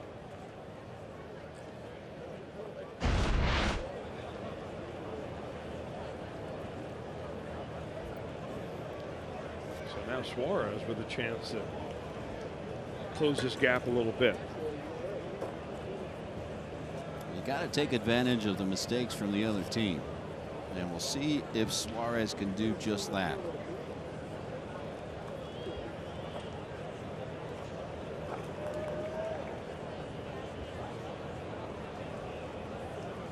Two at-bats, 2 strikeouts, though, tonight for Suarez. Look out. Up and in and hit him, and not happy at all. Throwing the bat away. Cervelli making sure that he stays in between Suarez and his pitcher. Well, Cervelli and Suarez are very close friends. But Cervelli does the right thing. He wants to make sure that nothing gets out of hand right here. Certainly probably was not intentional on the part of Tyone. They got him good, I got to say that.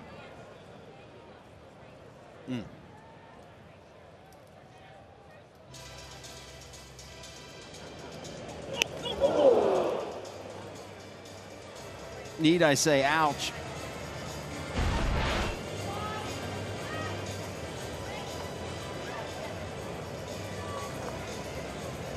Go back to April 8th, it was Tyone that hit Suarez.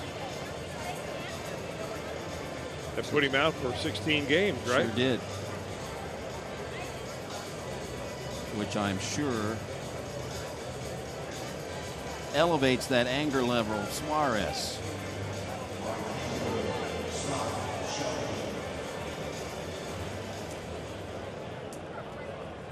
"16 games he'd love to have back."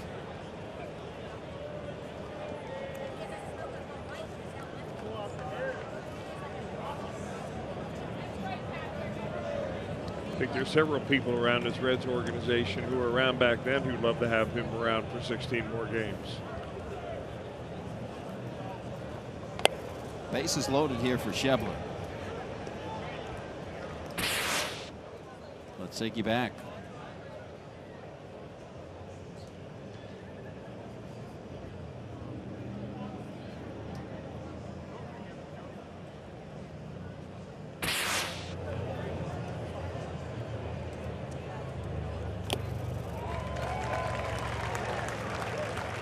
Well, this is the kind of situation you were talking about earlier, Jim, about how Schebler puts a little extra pressure on himself. Yep. In those situations where he sees runners out there, and interesting that he would admit that to you, but it's certainly also a good opportunity for him right now to erase the demons.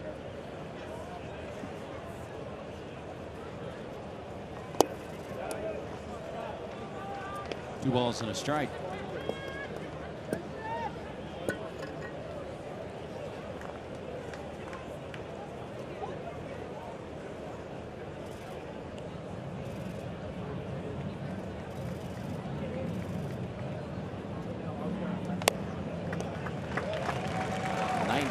Right on the black.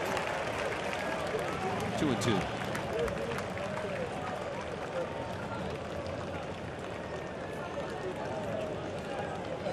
He's gotten that pitch count up for Tyone. This will be pitch number 100.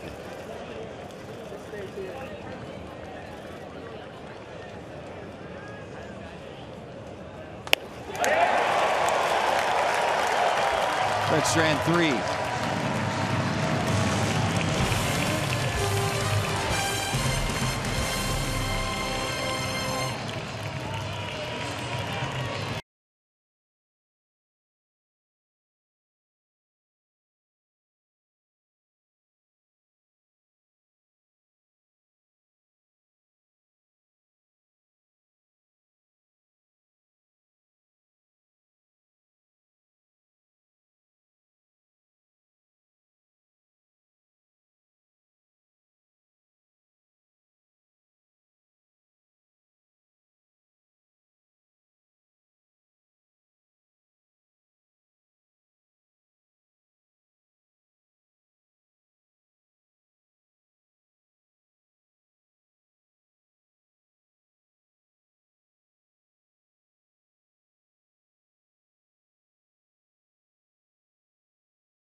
Day. Major League Baseball. Bottom of the 5th. Homer Bailey still on the hill for the Reds, and he'll get the top of the order for the Pirates. Number 21 retired here in Pittsburgh, and there's been a lot of talk over the last few years about retiring the number 21 throughout Major League Baseball, like Jackie Robinson's 42 is retired. Particularly from the Latin players, the impact that Clemente had on the game.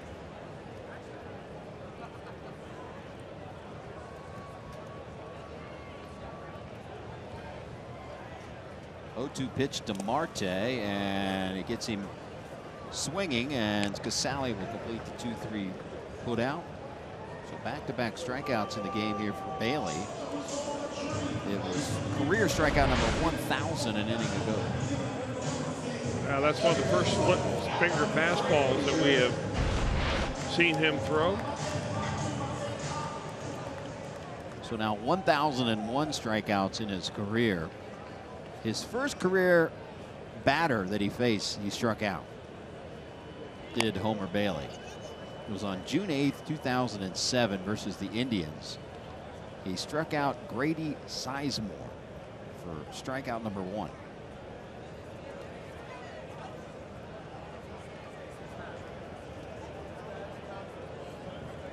In 2007. Man.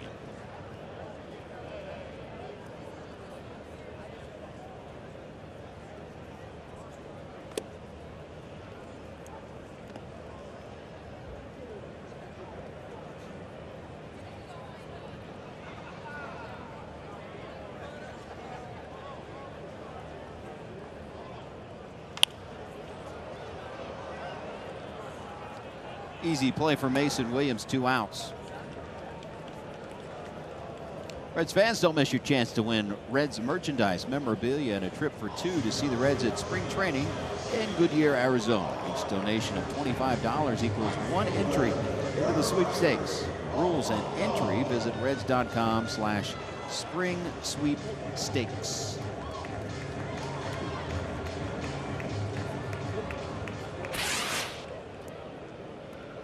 Two-out batter Gregory Polanco.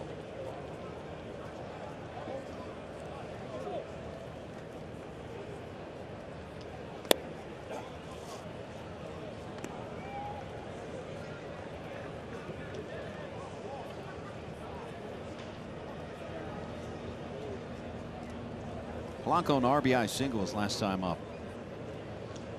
Part of the 2-run third.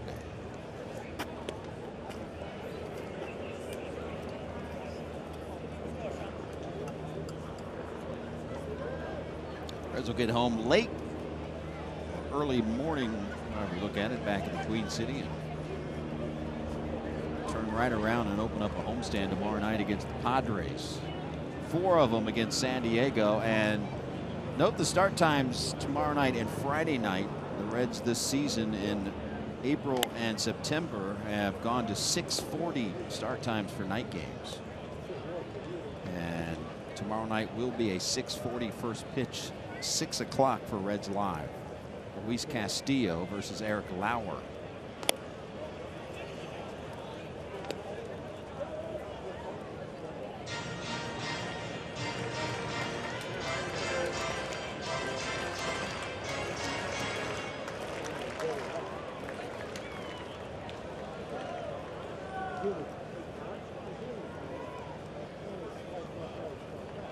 Two pitch. Through 5, 3-1, Pirates.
Museum here in Pittsburgh, which it was my pleasure a few years back to go to the Roberto Clemente Museum, and I went along with Michael Lorenzen, and Roberto Clemente Jr. met us there, whom Lorenzen has become very close to. And we talked about this on Reds Live, the pregame edition, and during the open. And here's Lorenzen holding one of his bats, Gold Glove. I was able to buy one of those 21 shirts too, and the money gets donated. As the story goes, Michael Lorenzen, and that's Roberto Clemente Jr. right there.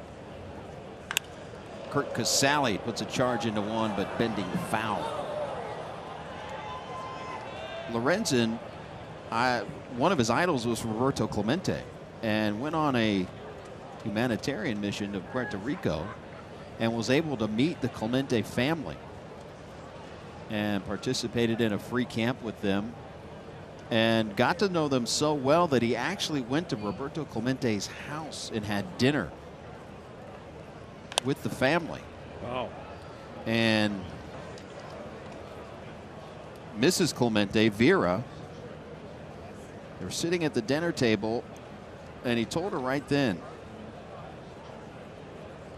"I'm so inspired by Roberto Clemente. If I ever get the chance to wear number 21, I will do it to honor him." At the time, Todd Frazier wore number 21 for the Reds. And not long after that, Frazier's traded away. Lorenzen saw the opportunity and asked the Reds. He was only a second-year player at the time, and a lot of times you don't get the number you want or you ask for. And he said, "I know I'm a second-year player, but can I have number 21?" And they gave it to him, and he wears that 21 on his back in honor of Roberto Clemente. And he was on the field before the game as the Clemente family was out there. You're on Roberto Clemente night. And how about that for an experience? You grow up, I mean, obviously he didn't get to see him play, but one of his idols, and then you're sitting at the dinner table with the Clemente family in Puerto Rico. That is amazing. Something he will never forget, I'm sure. And made a promise. If I get the chance, I'm going to wear number 21 in honor of your husband. Told that to Vera.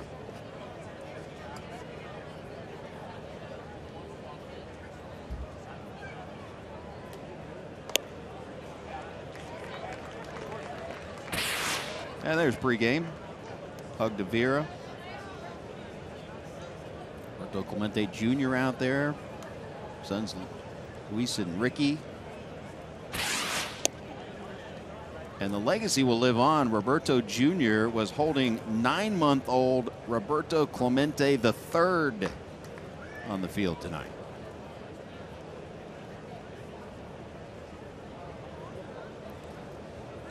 Clemente family still very much involved in the Pittsburgh community, trying to carry on their father's legacy.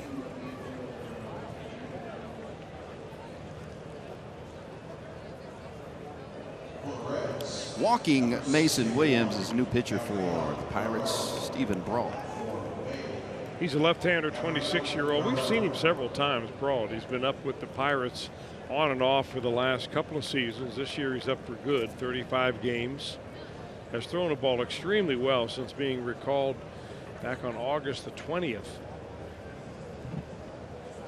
And here's Gabriel Guerrero making his second major league at bat.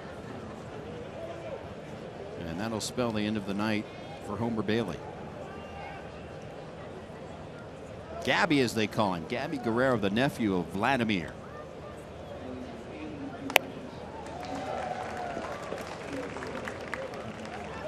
Well, it must be something in that Guerrero blood, because he comes up there out of the on-deck circle ready to wheel that lumber. Also the cousin of Vladimir Guerrero Jr., one of the highly talented prospects in all of baseball.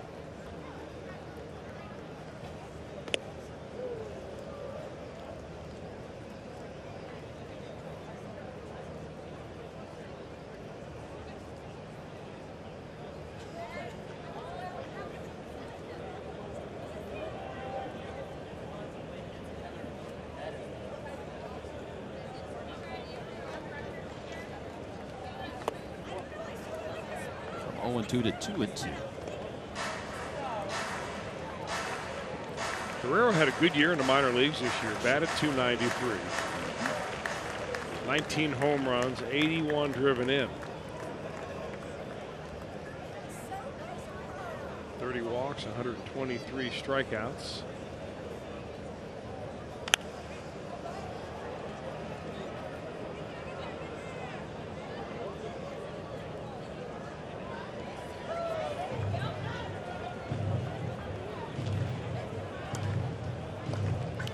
Close the book on Homer Bailey. 5 innings, 6 hits, 3 runs. They were earned, a walk, and 4 strikeouts. He threw 83 pitches. Lucas Sims in the Reds bullpen. Now they've tried to go up the ladder a couple of times on Guerrero. Might be trying to bury something down in the dirt and make him chase. 2 outs.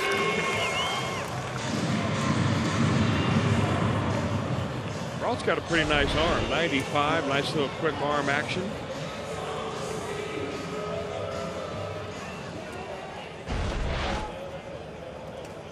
If I'm not mistaken, Stephen Brault is the Pirates pitcher that is in a band. I mean, he's a legitimate musician in a band out in San Diego, which is where he's from. He's from the El Cajon area.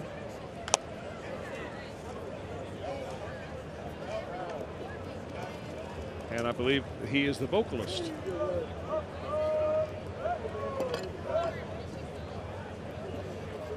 Sang the national anthem before a game this year. So if you have the courage to sing the national anthem, you can sing. Now, that was about the time my game really headed south. It was right after the national anthem.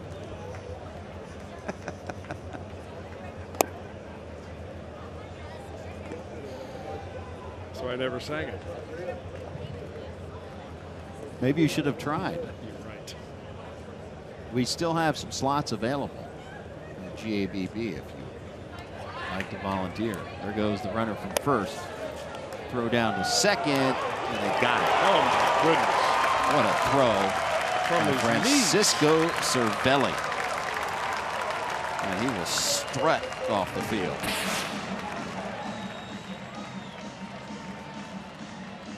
Big league throw.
2007, it's Joey Votto in his first career start.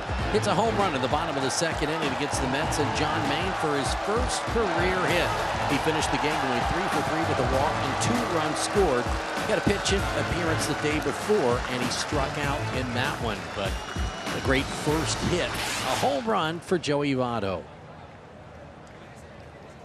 All right, Pirates 3, Reds 1. We are in the bottom of the 6th inning. Francisco Cervelli, who is 1 for 2, steps to the plate against the new pitcher for the Reds, Lucas Sims. Bailey went the first 5, and now Sims, who did a little time down in Louisville.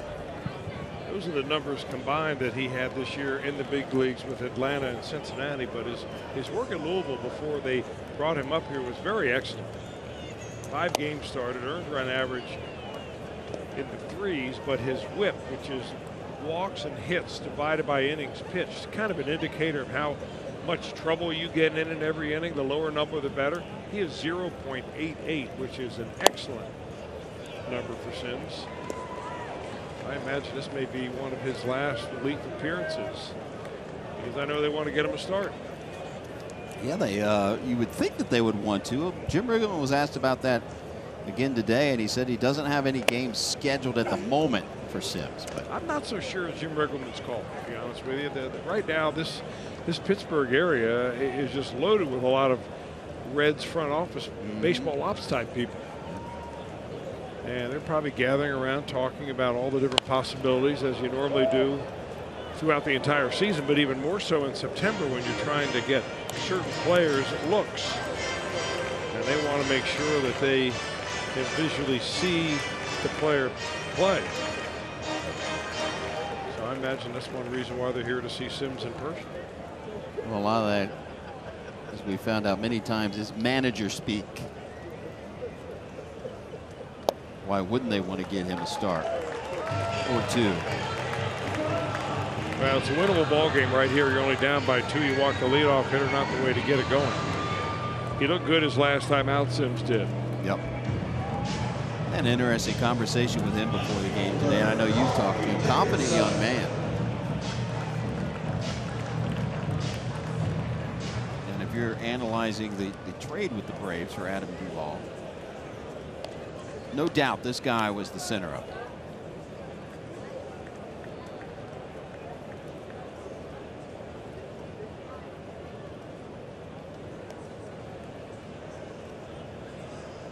We had a conversation about bullpen versus starting, and he gave me the standard answer. I'll do whatever they want. And I'm like, come on, man. You want to be a starter, right? I mean, and he looked me right in the eye. He's like, no, I'm serious. Whatever they want me to do. I haven't defined myself yet. I want to be in the big leagues. So.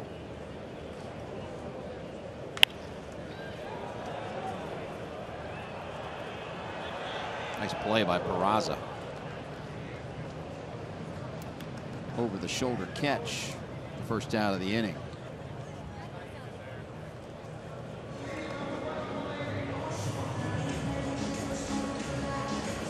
And for Sims, he Georgia boy, grew up dreaming of playing for his hometown team, the Braves, and told me today I fulfilled that dream. I mean, there's nothing bad I can say about the experience. But excited about the opportunity that may lie ahead with the Cincinnati here. Well, he's somebody else's #1 pick. So at some point, and for Sims, it was when that draft came around in 2012, that somebody really thought a lot of him. I mean, he's been one of the top high school pitchers in the country. He was taken 21st pick overall in the first round by the Atlanta Braves.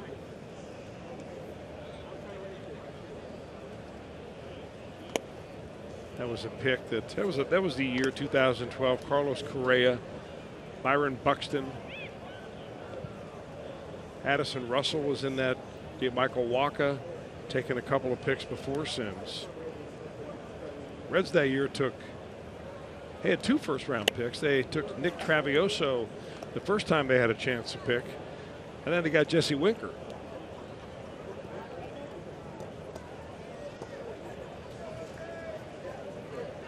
Travieso, unfortunately, has had an injury-riddled minor league campaign.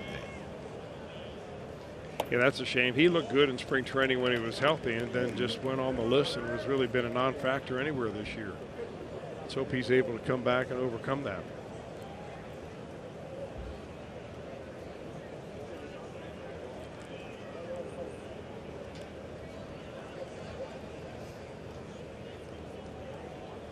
Two.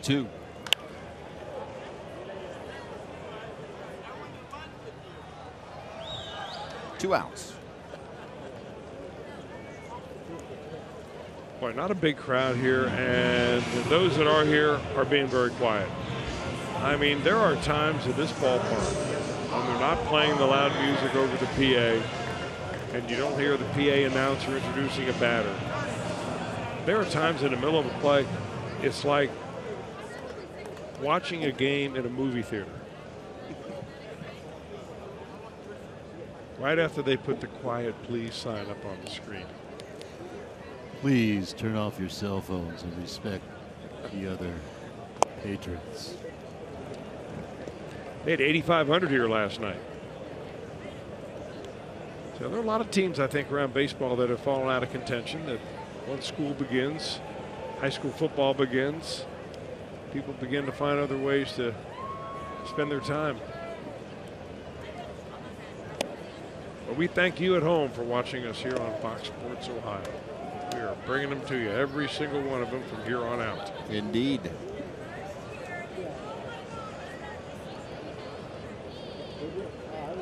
As an announcer, you like to let the game breathe from time to time, but it just breathes a lot of silence this evening and last night.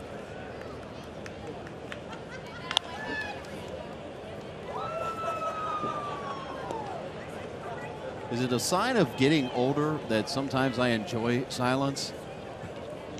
Like, I'm around thousands of people all the time. And there are sometimes I go home and I don't turn anything on. I just revel in the silence and enjoy it. Is that a sign of age? No. No? I think it's everybody needs a little quiet time. Maybe you're finally giving yourself some time out. I knew you were going to go with the timeout route right there. I just put it on the tee. Back in the day, you know, when you were a naughty little young boy, you probably weren't given timeout. You were probably just given spankings. Because timeouts weren't popular until, you know, we became parental age. I was never a naughty kid, as far as you know. I was very good at getting away with things. Got to be smart. How about Lucas Sims? Leadoff walk, no problem. 6 in the books. Still a 2-run game.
And 10th Avenue North.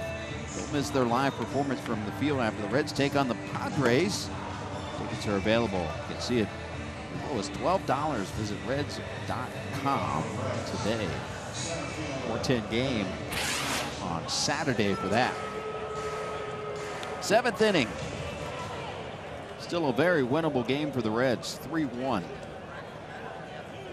Stephen Brault back on the bump for Pittsburgh.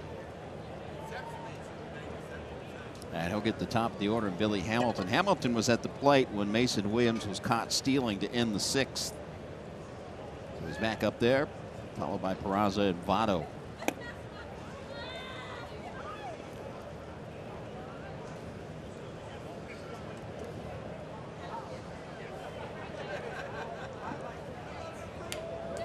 Billy batting from the right-hand side against the lefty Brault.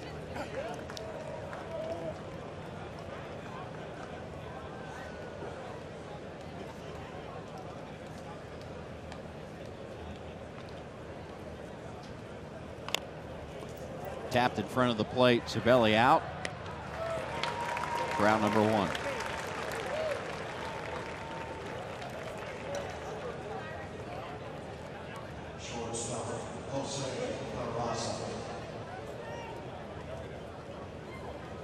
And here's Jose Peraza.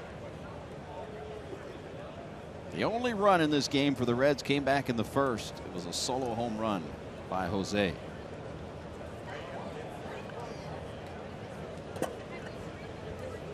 Followed up with a base hit in the 5th.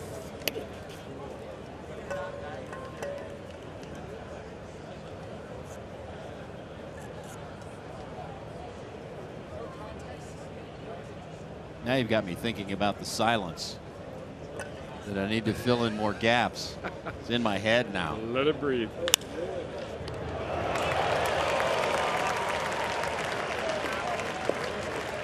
Don't want to be like, well, they don't have the transistor radios as much in the stadium anymore. I want it to be a situation like you in Indianapolis. One of my favorite stories of all time. That was with Howard Kellman, longtime voice of the Indianapolis Indians. In fact, he's been tuning in the last couple of nights. He's got, of course, a vested interest in watching a lot of these young players the Pirates have brought up. Right back to the box. And glove by Brault. A quick top of the 7th.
Before the game for Reds Live, the pregame show brought to you by Ray St. Clair Roofing. We will preview that day's game get you set for the start. And tomorrow back home, Luis Castillo gets the start as the Padres come to town for 4. Then it's Steve Sclafani the next night. Then Harvey and Cody Reed tomorrow night. 6:40 start. Remember, we move them back to 6:40. So Reds live at 6 o'clock, guys. Can't wait to get back home.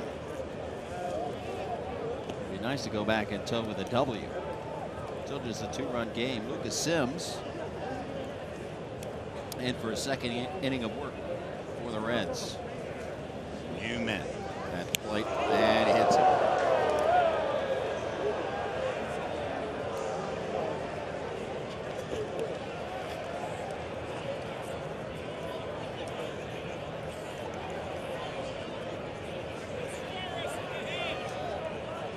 Like it got him on his hand. It was coming up around shoulder height. And Newman just couldn't pull back in time. I do not think that was an answer to the Suarez beating.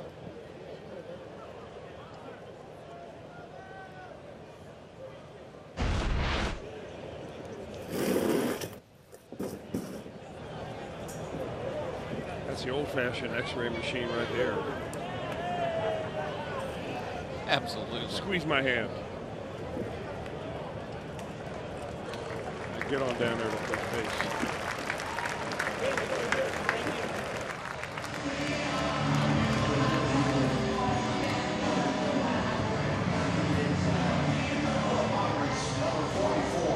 And a pinch hitter is Kevin Kramer. So we have Newman and Kramer Newman and back-to-back, Kramer huh? back to back, indeed. Cosmo on deck.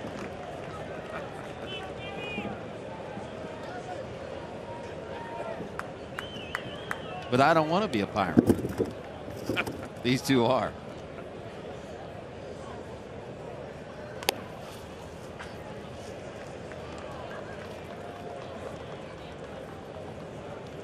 The puffy shirt episode. Seinfeld.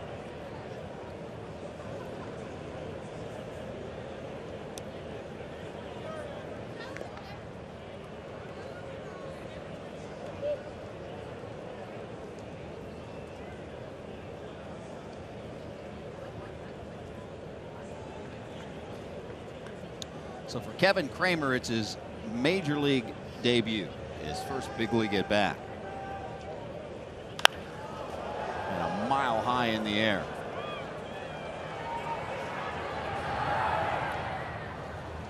One out.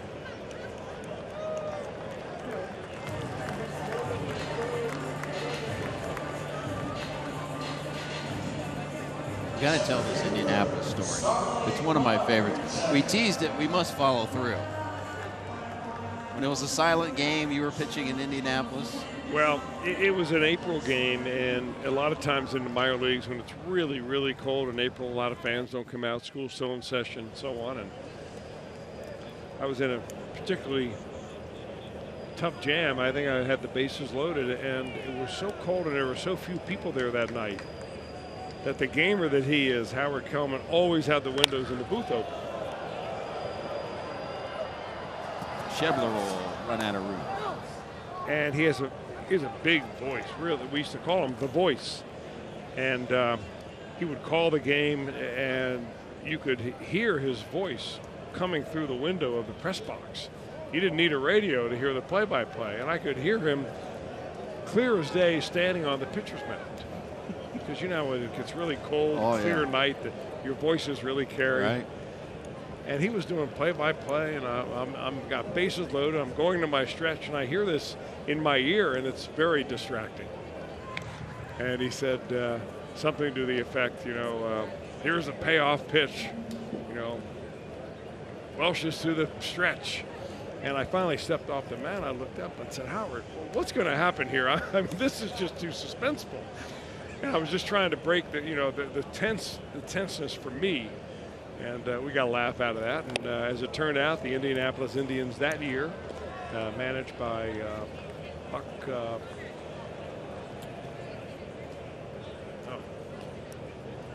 I'll think of his name in a second. But we ended up winning the division, going right to the championships and playing against Louisville, I think, was the St. Louis Cardinals team. Raza. Hard hit ball off the bat of Starling Marte for out number 2. So you literally stepped off the rubber and said, basically, in other words, zip it to the play-by-play. Yeah, I mean, yes, it was extremely distracting. I can't tell you how much. If they're bringing one out, he'll take the ball from Lucas Sims. Buck Rogers was his name. Space traveler, Buck Rogers. Here comes Wandy Peralta. It's our Skyline Chili call to the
hit in an inning and 2/3, but lifted out of this game with 2 outs. And Wandy Peralta, the lefty, in to face the lefty Adam Frazier. He's really the guy the Reds have to figure out a way to get right. I mean, if they're going to improve that bullpen, they need another left-hander or 2. And Peralta was already a guy that they were going to depend heavily on this year, and just really unable to duplicate what he did last season.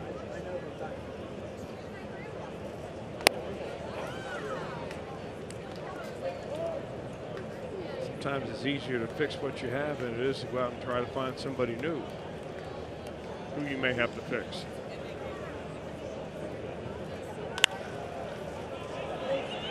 He had no balls and 2 strikes. Especially when you see, you know, the arm on Peralta. I mean, he's throwing 95 to 97 miles an hour. He's got a nice changeup. He doesn't use it enough, but he's got a good slider too. Problems this season have been the base on balls. 30 of them in 40 and 2/3 innings. And particularly his first stint with the Reds. That's the reason he was sent out. He was just walking way too many batters.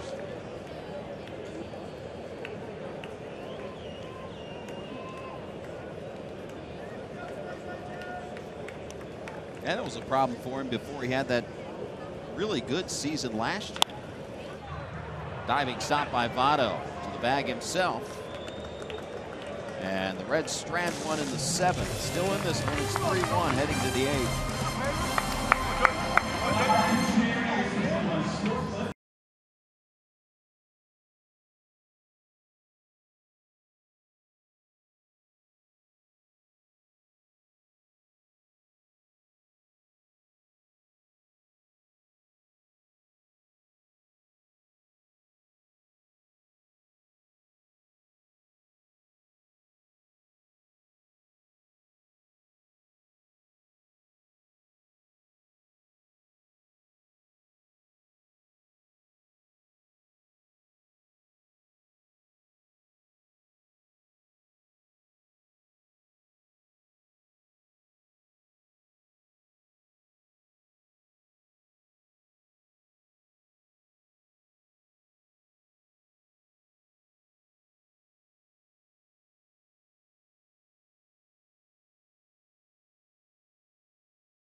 park. His 10th home run of the season, a solo shot. Reds had a 1-0 lead. Pirates tied it in the second. Colin Moran, following a Dickerson single and a stolen base, doubles in Dickerson to tie the game. A 2-run third inning. Polanco RBI single, and Cervelli followed with an RBI single of his own. Bailey goes 5 innings tonight, 3 earned runs. And that's where we stand. 3-1 game. Top of the 8th. Scooter Jeanette at the plate. New pitcher for the Pirates, righty Edgar Santana. He's been good. 63 games now for Santana. Very nice earned run average. Just 26 years old. Originally signed by the Pirates. Right center field hit well. And that one's off the wall. On his way to second base is Scooter. What a throw. Overslid the bag and he's out.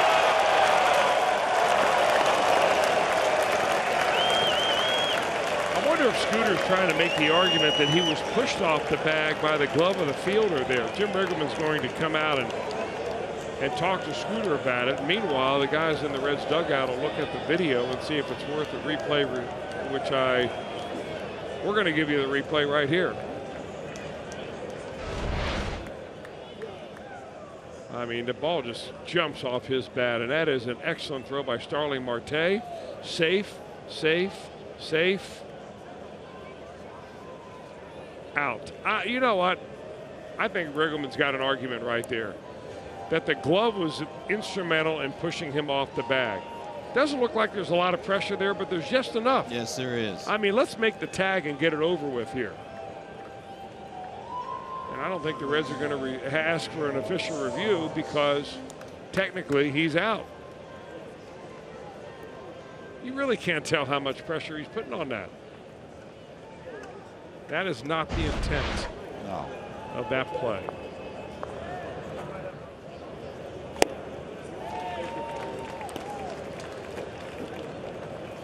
It's a big out for the Pirates. Well, maybe it was worth it's too late now, but maybe it was worth a review to see what they would think in New York, whether the fielder pushed the foot off the bag. Because you know you have a little pop-up slide there. You're popping up. You come out of balance, and you're kind of staggering anyway. But you should be safe in timeout. If you ask for timeout, it should be called. Because basically the play is over. Many Chromebooks. You can just see it. Read his lips right there. He's pushed off. Is what he just said. Got a 2-run ball game, a leadoff double. So it will go down as a single and an 8-6 put out.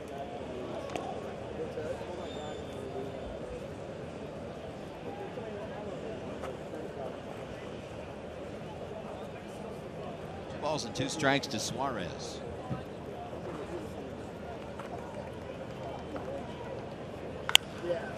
Look at it. Billy Hatcher had to jump and see that one go through his legs.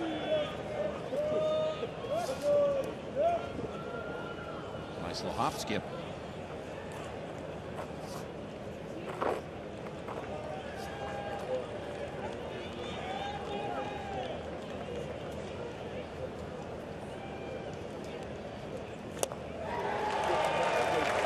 Third time tonight, Suarez goes down on strikes.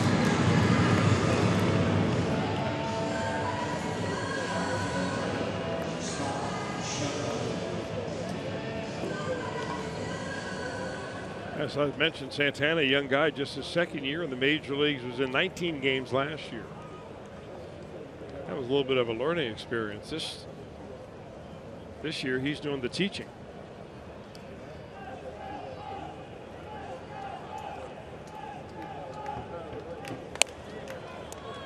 First pitch to Schebler is a strike called right at the top of the zone.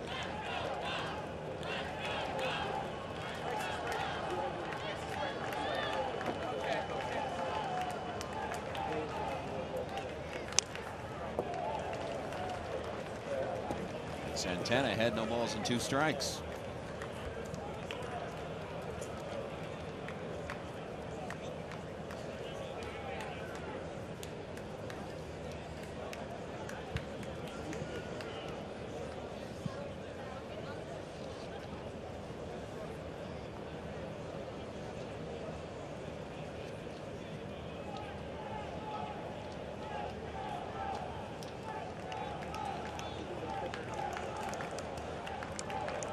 Relly wants it low.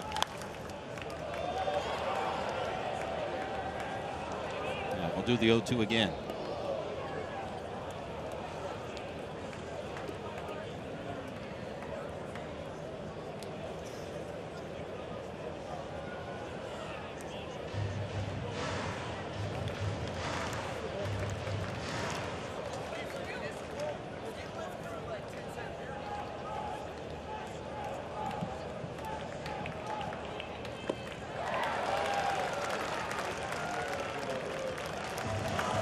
Reds go quietly in the 8th, middle of the 8th, 3-1 Pirates.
Gentlemen, thank you very much. We look forward to you guys after the game. I mean, it's big time. Anytime you get Sam LeCure all gussied up, cleaned up, looking good.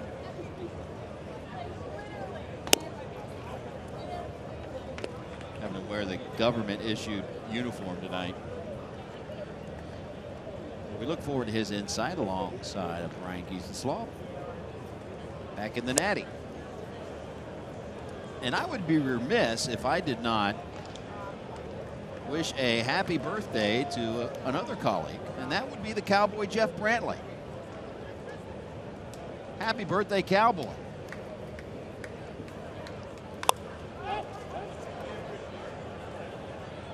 And Jeff Brantley shares a birthday with my youngest daughter, Grace. So happy birthday, Grace. Very nice. I don't know if you're up this time of night watching Reds baseball, but wish you a happy birthday. Dad loves you very much. Very nice. Reds fans, follow Fox Sports Ohio on Instagram to keep up with game highlights, hear from players before and after the games, and catch funny moments on and off the field. Follow along at Fox Sports OH. So Peralta comes in and faces two lefties. Got Frazier out, got Polanco out, and new pitcher will come into the game. It's Big Sal Romano.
Here into the eighth.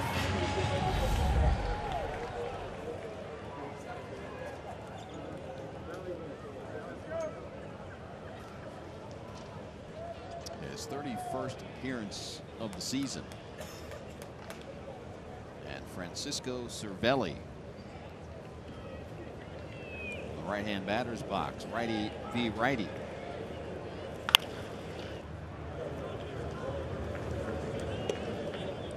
Cervelli 1 for 2 here tonight. RBI single and walked his last time up.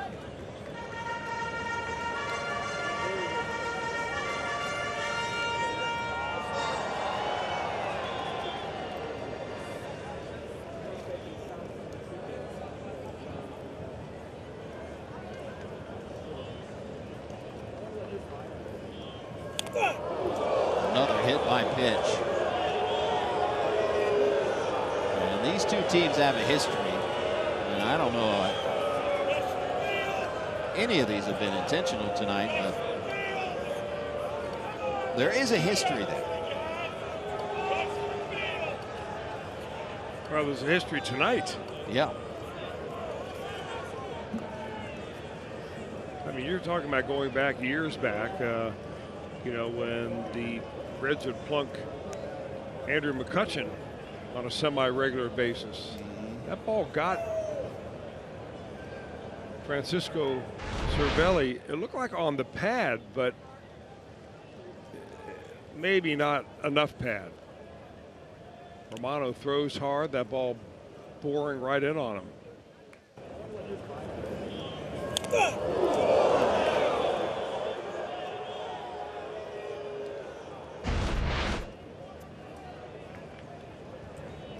He's a tough hombre, man.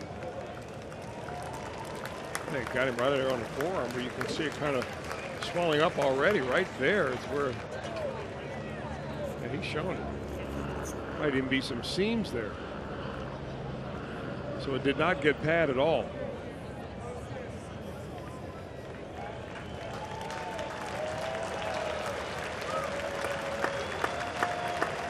Oh, that's a tough guy staying in the game right there. It's only a 3-1 ball game. He doesn't want to come out. I wouldn't be able to lift the coffee cup for a week. You got to be a tough hombre just to play the catcher's position, let alone getting hit by a pitch, particularly in that spot.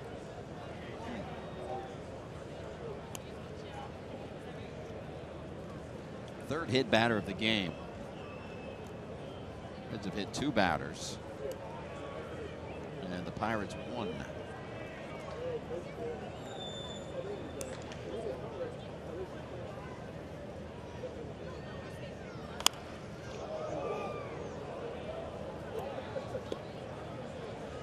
One for 3 nights so far for Corey Dickerson.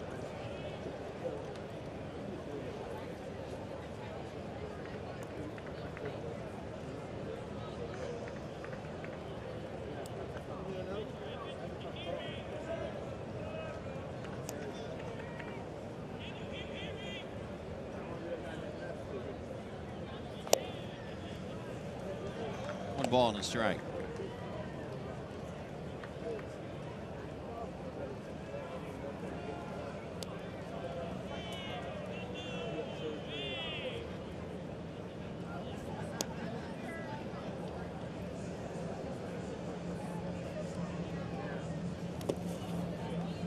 Blocked by Casale.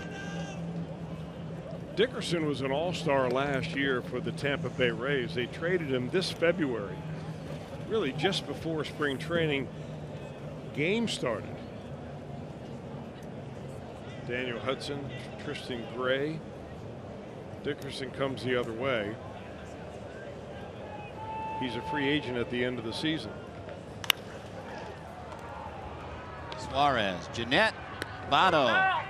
That's a double play. Final chance for the Reds, trailing by 2.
The Queen City Sausage, the first 20,000 are going to receive a Joe Morgan replica statue. Join the Reds in celebrating the 5th anniversary of the Hall of Famer's bronze statue dedication. Tickets, well, you can get them at reds.com. I wonder if Joe himself is coming in for this weekend. It'd be great to see him again. Every time he comes into the booth or same room that I'm in, he'll talk you up now baseball, and I just sit back and don't say a word. And Flanders Field, Votto jersey. Well, that's a Joey Votto Players Weekend jersey. It's a tough one to get on, the jersey. A lot of letters.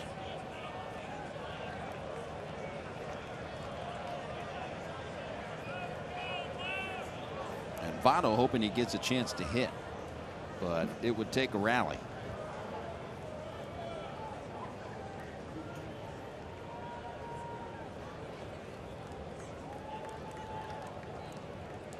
Kurt Casale to lead off the 9th here.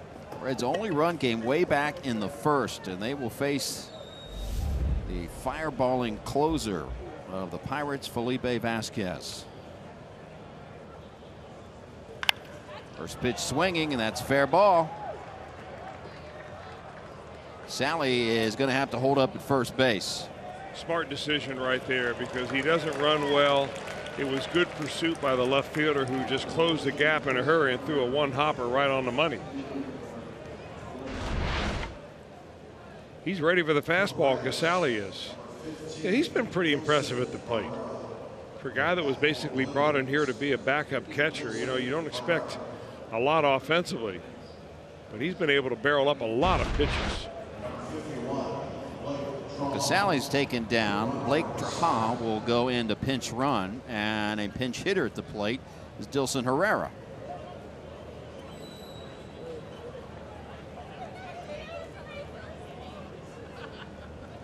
So the tying run comes to the plate for the Reds.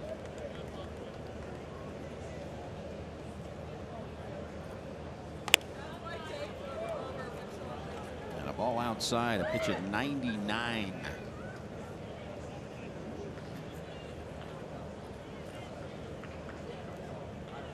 Herrera has never faced Vasquez.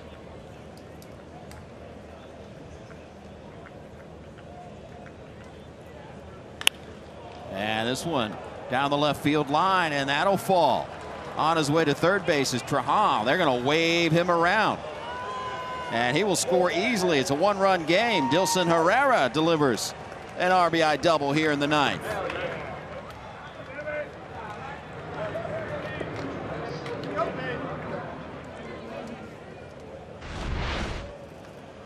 Well, he's also ready for the fastball. Saw one so he could time it a little bit that missed the strike zone on the very first offering. But he's ready to wheel that lumber. That ball gets by the left fielder all the way to the wall. So the tying run on second base. Reds shaking it up a little bit here in the ninth inning. Tying run in scoring position, and the Reds will send up Phillip Ervin to the plate.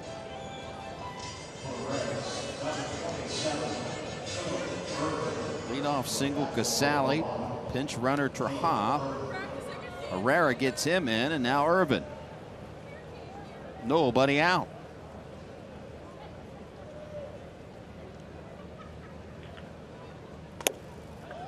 Ervin has seen Vasquez 2 times, 0 for 2.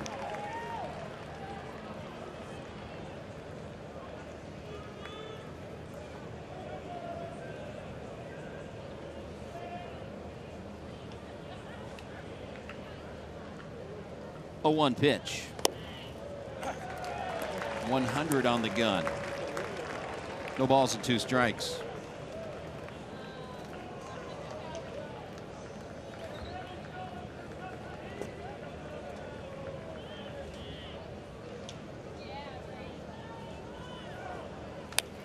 And Ervin stays alive. Check out our StatCast AI powered by AWS, and you'll see the Pirates are playing him pretty much straight up because he sprays it all over the place. Yeah, what he really likes is the inside fastball.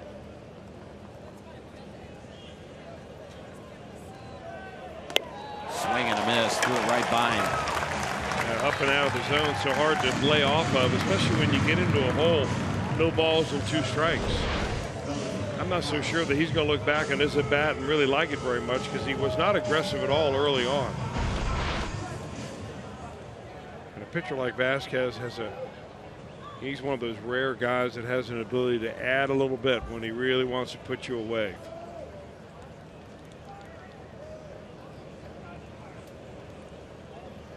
And now Billy 0 for 4 here tonight. 0 for 2 in his career matchups versus Vasquez. Yeah, that's a pitch that he just has to lay off of. His stance is just not built to hit the high fastball.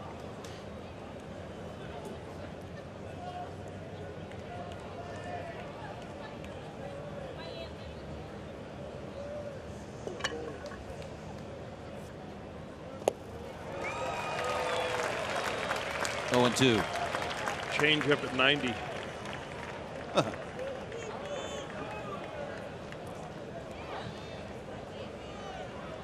How many guys can throw a 90 and have the hitter way out in front? Yeah.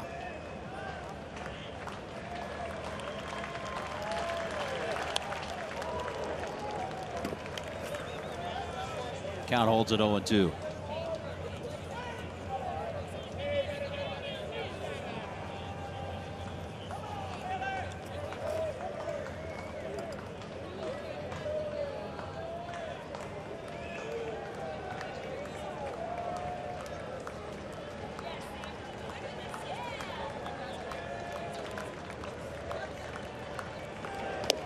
Way inside, back in Hamilton off the plate.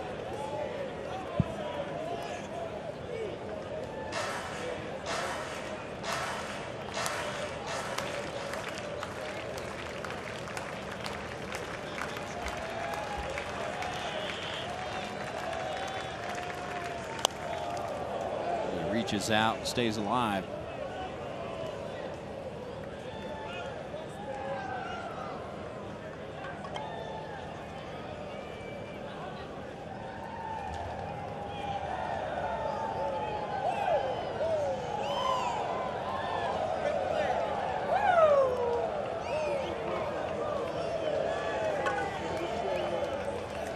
Do the 1-2 again. Swing and a miss. Back-to-back punch outs for Vasquez, and the Reds are down to their last out. It's almost like Vasquez needed to be challenged a little bit before he reached back and found his best stuff.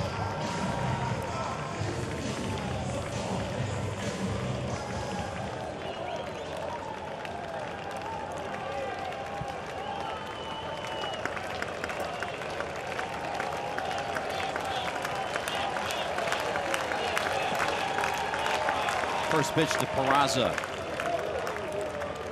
1-0.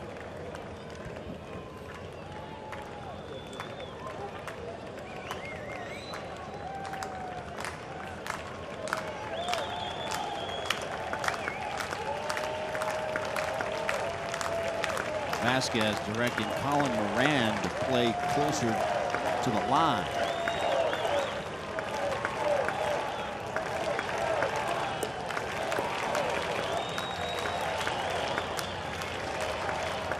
Pitch.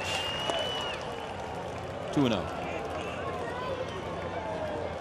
Vasquez wanting to know where that one missed.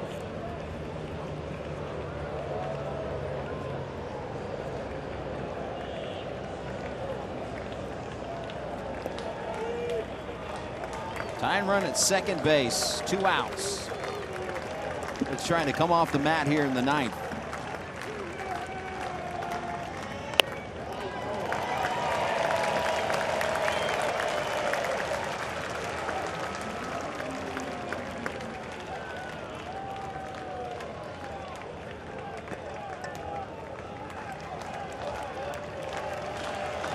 Getting a pretty sizable lead at second base. 3 balls and a strike. First base is open. Number 19, Joey Votto on deck.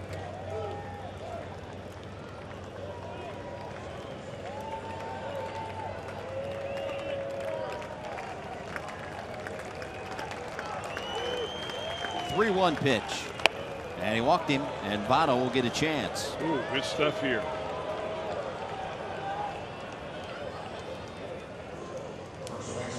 Only the second walk of the night surrendered by Pirates pitching.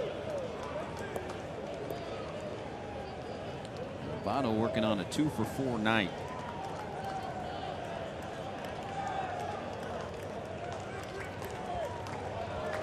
Primetime lefty versus lefty matchup. Game on the line.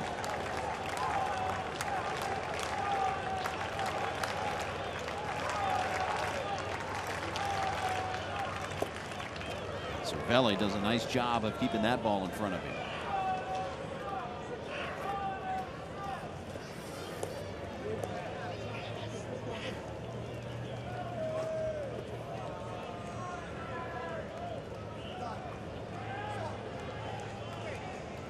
It's about hit the Pirates 11-6, but trail in the run column.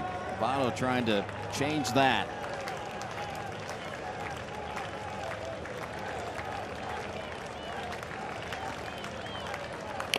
Swing and a miss. A little piece. Counts 1-1.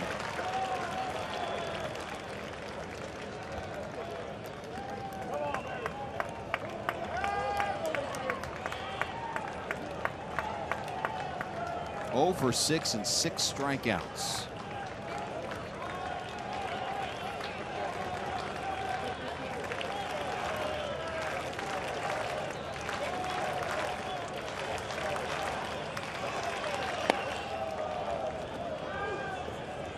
2-1.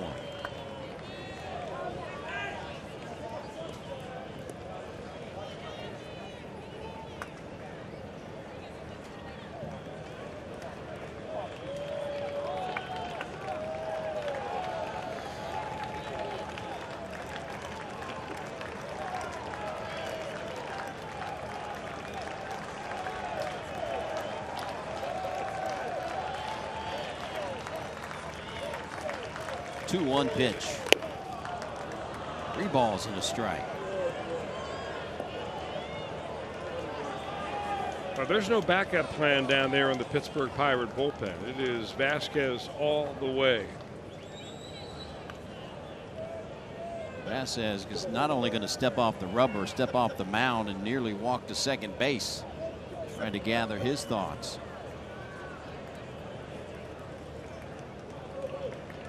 Interesting, really, the way the left fielder Corey Dickerson's playing very shallow against Votto right here. They're not worried about a double, I guess, getting over his head.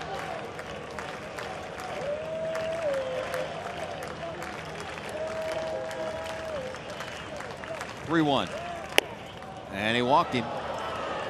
Tying run will be 90 feet away. Bases loaded, and Scooter Gennett coming to the plate. Back-to-back walks. I'm wondering, really, if you were to ask Clint Hurdle, who would you have rather face in this situation, Joey Votto or Scooter Gennett? I mean, for years and years, your first response would be, well, I wouldn't want to face Joey Votto under any circumstances.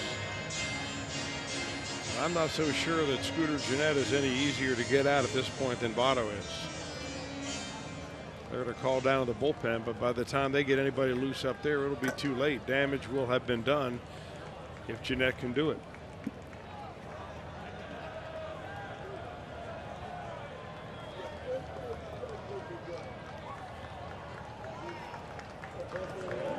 Scooter 1 for 4 here tonight, and there you see his career numbers versus Vasquez. 1 for 6 and 5 punch outs.